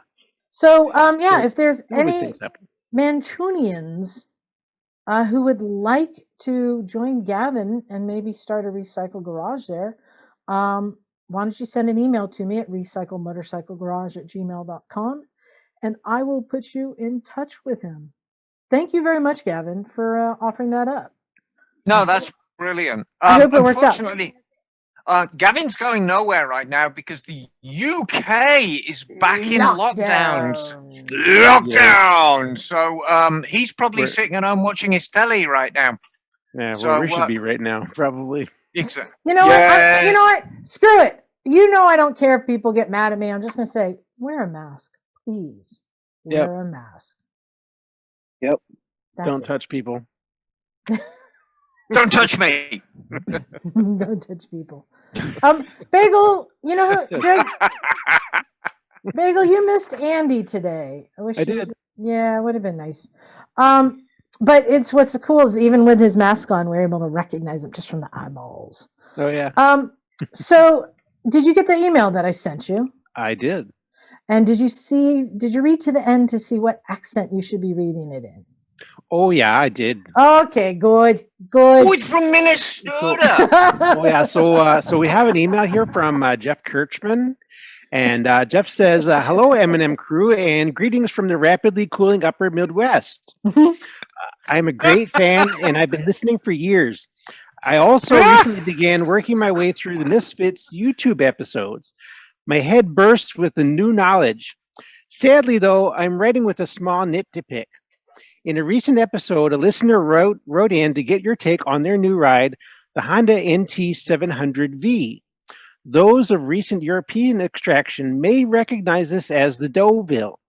The crew went on to heap effusive praise, not undeservedly, mind you, on the NC700X. As a fan of both platforms, there is a minor peeve of mine, as I often hear them confused, and I feel they each deserve their unique identities. I strongly considered and test rode both before settling on my DL650 V-Strom. I felt the NT700B was the closest I could find as a three-quarter alternative to my prior ride, a Kawasaki Concourse. And I believe the NC700 750X is Honda's nearest competitor to my V-Strom. What are your comparisons, contrasts between these two fine rides? I would be honored to hear my message read in anyone's closest approximation to my northern accent. Think Fargo, Minnesota, Wisconsin. Keep up the great work, Jeff. All right, I have to. He sounds like a Norwegian bachelor farmer. Bravo! Oh, yeah. As a Minnesotan myself, that's where I'm from. Well done, Bagel. You betcha. Okay, I have to admit though, I wasn't familiar with the NT700V. Are you guys familiar with it?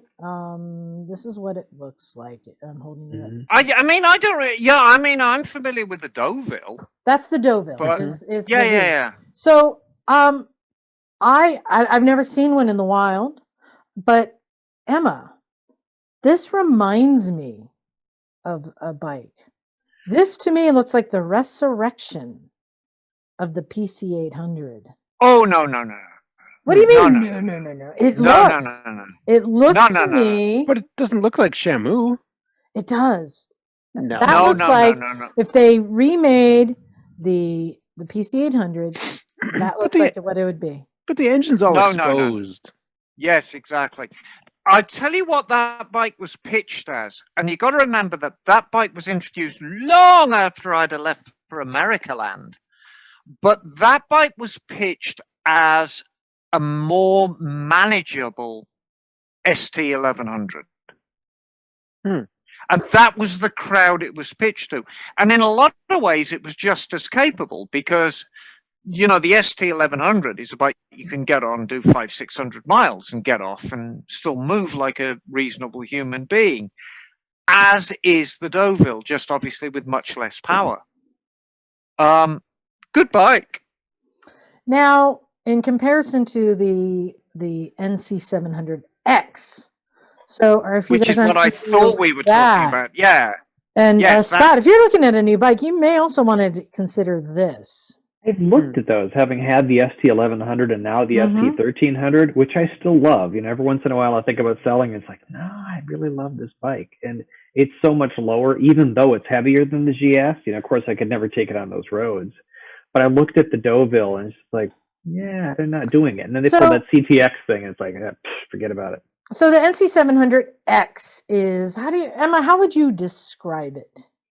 Well, I mean, it defies description. It's I mean, if you want to talk about the cultural successor to the PC800, to me, that's more it. Because it's a crossover bike. It's got a broad appeal to people who like motorbikes, but it's also got a broad appeal to people who are like, oh God, motorbikes, that's the invention of the devil, but I want to own one anyway. You know, they're extremely capable bikes. And I think, as I said at the time, that was actually designed by the Honda car team. Oh, right.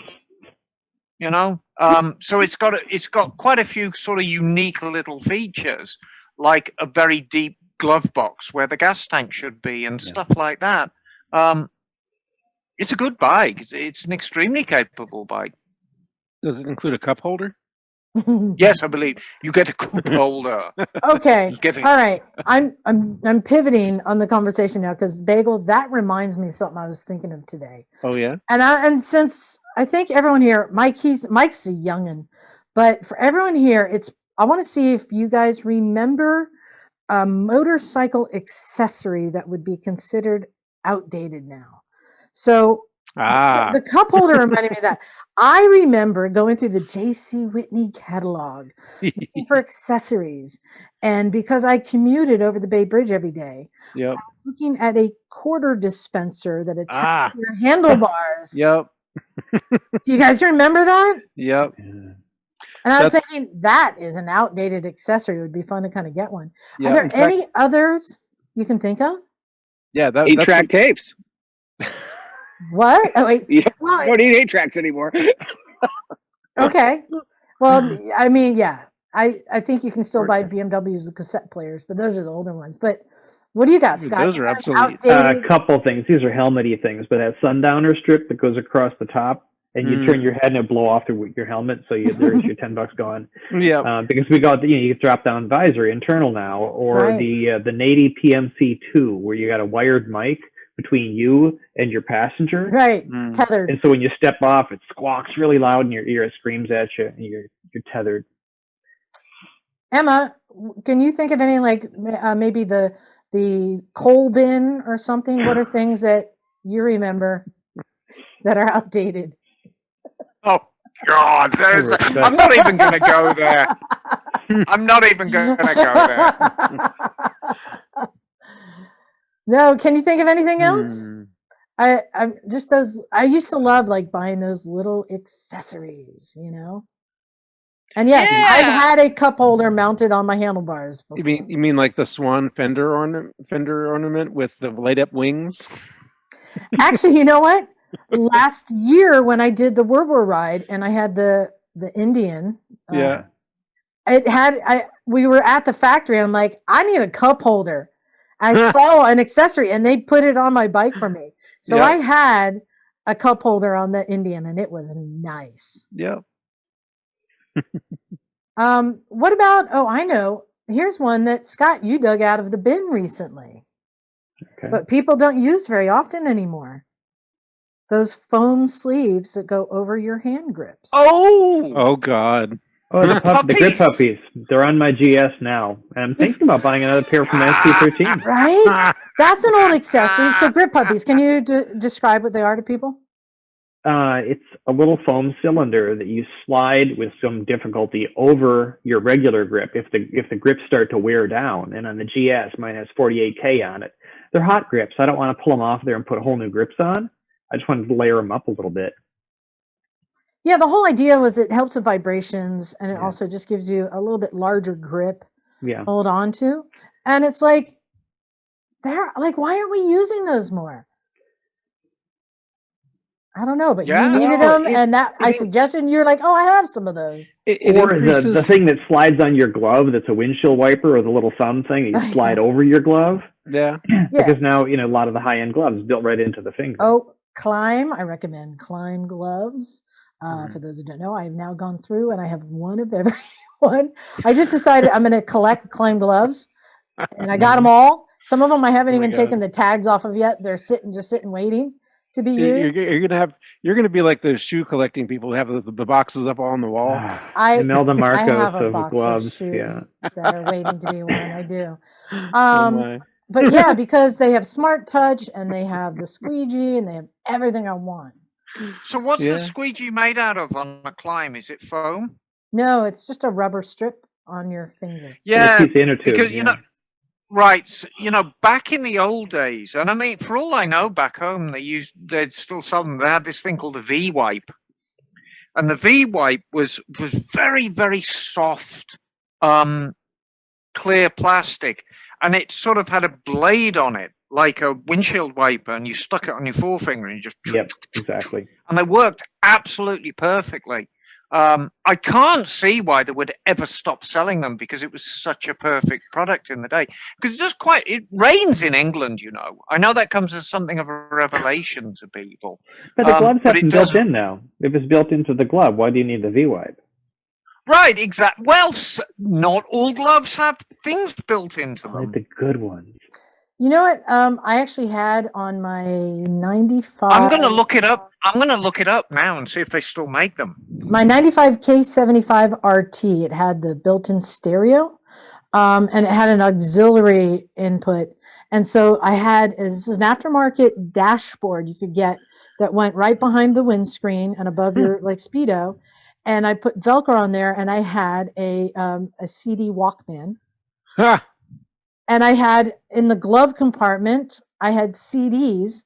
So as I'm writing, I could actually put CDs into my CD player on the dashboard. As you're writing. As I'm writing. What could possibly go wrong? Oh, there goes Jackson Brown. Shit. Well, those are good if somebody cuts you off, too. You got all these little frisbees you can fling in their car. Right.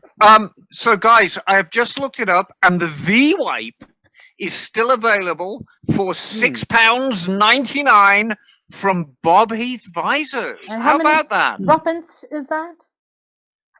It's thruppence halfpenny. $6.99. I think that's about $1,000. I want to say that's about. Are we allowed to talk about the V wipe on a family podcast like this? Yes, we are. Well, we can talk about the Wee Willie too. I've got a Wee Willie for windshield cleaning. Simmer down now. But I have an accessory that it's not particularly. I'll bet you do. It's in your trousers. No, but it's called a McGuff. Have you ever heard of a McGuff? Oh no! Is that something for grooming your beard, Bagel? Oh no! This is. Isn't it? He's the crime dog, isn't he? No, not McGuff. McGuff. McGuff, the dyslexic crime dog. This is a thing called a McGuff, which is it's basically a rubber cylinder with sort of a nozzle at the front. And the idea is that you put this on your gas filler, and then you stick, and especially in California, where you have the gas filler, the pump handle with the big condom on it that you have to push up for it to start. Yeah. So the idea was that you could put your gas nozzle through this cylinder that's sitting in your tank opening, and it will push the condom back for you, so you don't need to hold it, and you can stick the nozzle into your tank and then fill it up as full as it will get. And it'll shut off when it gets to the top, where you don't have to get your hands dirty with the gas because you got this little cuff thing that does all. It holds violated from that description. It sounds like he's describing a sex toy. Oh my god! Aerostitch has a smaller one that looks like something you would use to fix a divot on a golf green, and it's just a little fork that you put. You slide the jacket back, and you put that on the nozzle to hold the Yeah, but this is you just push the thing in through this thing, and it holds the bellows back. So to use a better term. Oh, but the problem with this thing though was that invariably the pump would not shut off because you've raised the level of the nozzle. So you'd keep yourself all clean and dry until you overfill the tank, and then it all comes pouring out. Yeah. So that was an accessory I think that we all could have done without. Well, tell you what, listeners, if you know of an accessory that is now outdated that we can reminisce about, email it to us at recyclemotorcyclegarage@gmail.com. Or you can just go to our website, motorcyclesandmisfits.com, and you can click on the contact us, and it'll come right on through. I love going down memory lane and remembering all these things. Hey guys, do we have any trips or any plans coming up? Any rides? Anything? We're heading into winter now. This was our first cold day at the garage. Yeah, it's getting real cold up here in Oregon. We had ice on the ground this morning. Oh. Well, Jim didn't mention, but the reason he came home early from his trip is it snowed. It's a pretty good reason. I've ridden in. Yeah. He talked about how great the weather was. He's like, yeah, but then it snowed. And they bailed. Right? It was great. Right, Mike? How did you ride in the snow at all? No. It was perfect. And then Friday night, it was so fucking windy. He told you, right, that his tent got destroyed. Yeah, he said he just got crushed. Oh, no. It was like 1:30 and it was perfect weather. And I'd pack for it to be really cold, like thermals and shit like that. Super good sleeping bag. And every night was I really just sit out with a sheet and I was fine. But then all of a sudden Friday, the wind started kicking up and you could see across for miles the plains, just a bunch of kind of dust and shit. And we were riding and it was okay, but the clouds started to be some clouds. And then it was it would get incrementally worse throughout the night. I pulled down the projector and shit like that because it was gonna get blown away. Then at 11, I was I should probably pull down the shower tent because that thing looks like I'm going to wake up and it's going to be miles away from here. Yep. And we're sleeping at night, and the whole time I was pissed because I packed a big air mattress in a small tent, and I was like, oh fuck, you know what I mean? The air mattress is just a little bit bigger than the tent, and I just squeezed it in there, and there's just no room. And my buddy had this 8-person tent for himself, and this one, everybody seemed like they were all lounging and good. For all the preparation I did to rent this fucking lousy 1-person tent. And but as soon as the wind started kicking in, their thing were like Jello mold. Started slapping the face. And the tent, a whole tent would just flip down and wha-pow! Wha-pow! out here, you know. I got beat up by my tent. And it would be like, the wind would be like, wah, wah, wah, wah, and then back the other way, and then pow, pow, you know, like, you know where it's coming from. Bitch slapped from my tent. Yeah, and then my tent was so like protruded out on the bottom that it like kind of like pulled the tent down, and it was like super rigid at that point. And then like it also sharpened the whole tent out, so like it was like a knife, like the wind just like and it's planted. So the first time I was like, yeah, fuck you guys, you know. Yeah. But then I wake up and I hear cursing and screaming, and I see my head, and my buddy, like the tent looked like a you ever see a placenta when a baby's born? It was, oh my god!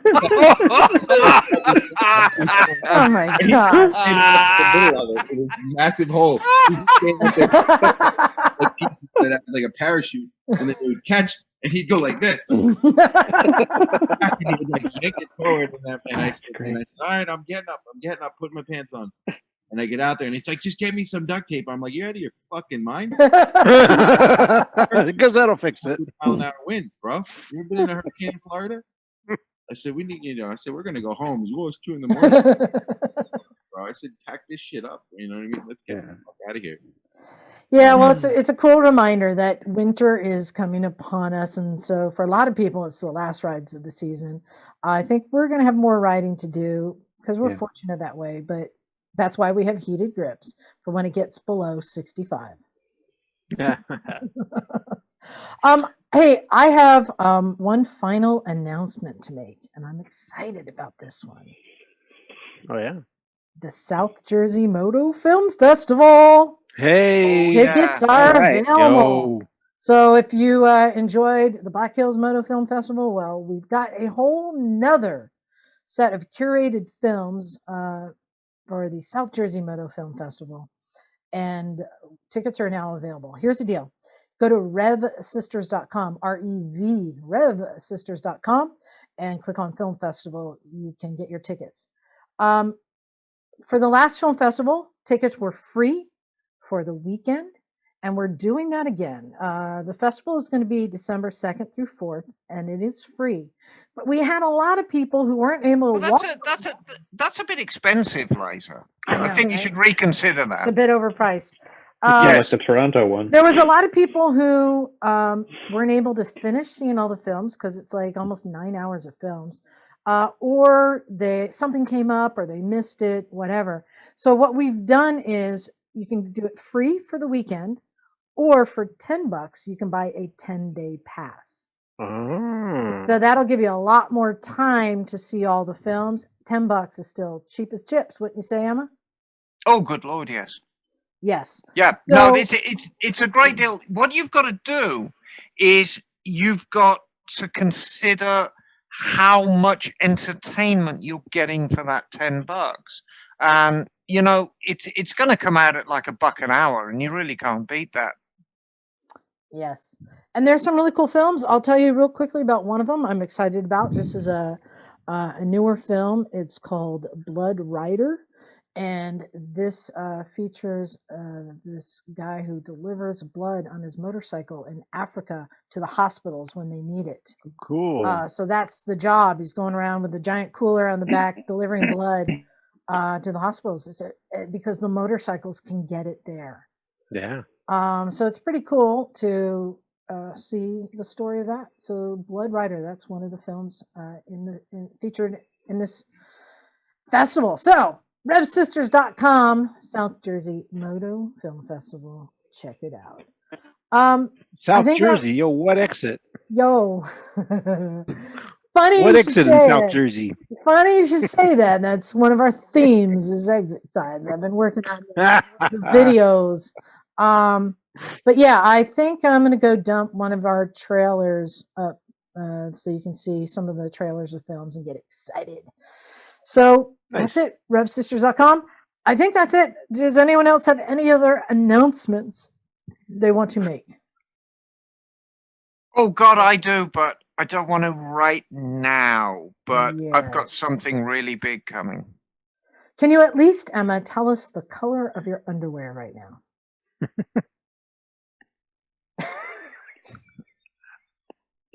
Red Darling. There it is. I have an announcement.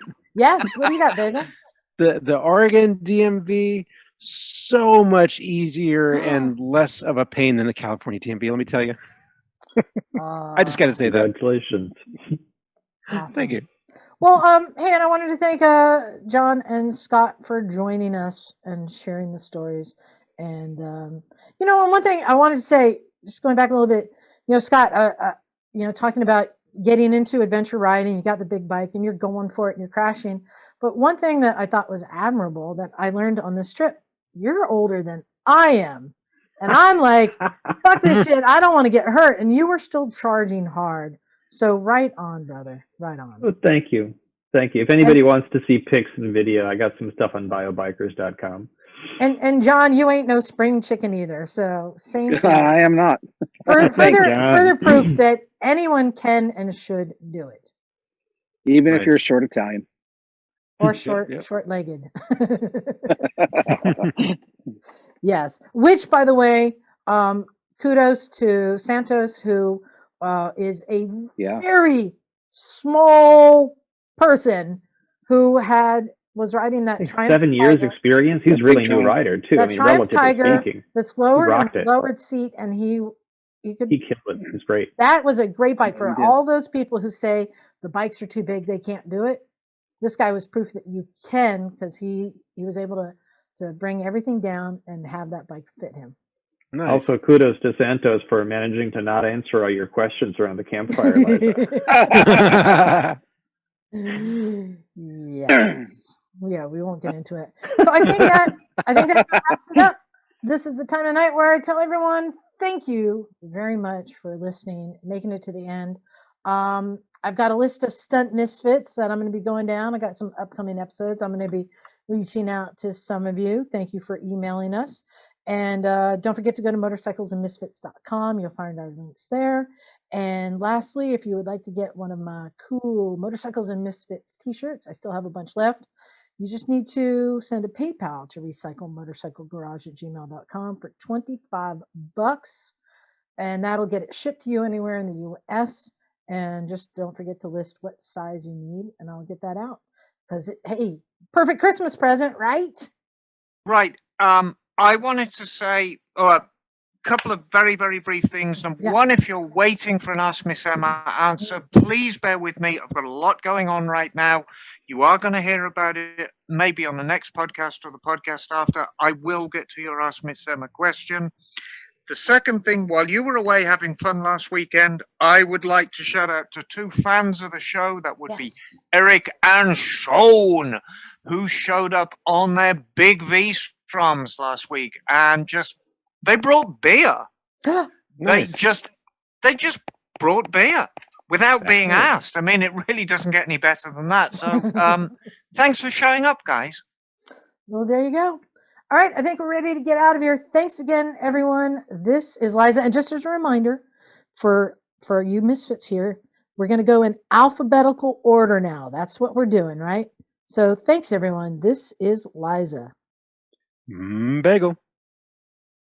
Emma Darling. This is John. Same thing.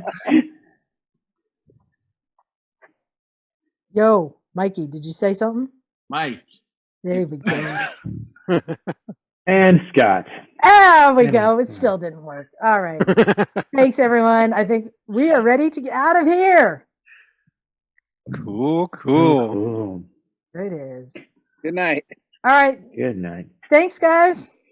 All right. Thanks. All right. Good seeing you, Bagel. It looks good seeing great you in there, by the way. Oh, thank you. Bagel looks happy. This is still chaos. This is not organized yet. This is just where everything ended up when I pulled it off the moving truck.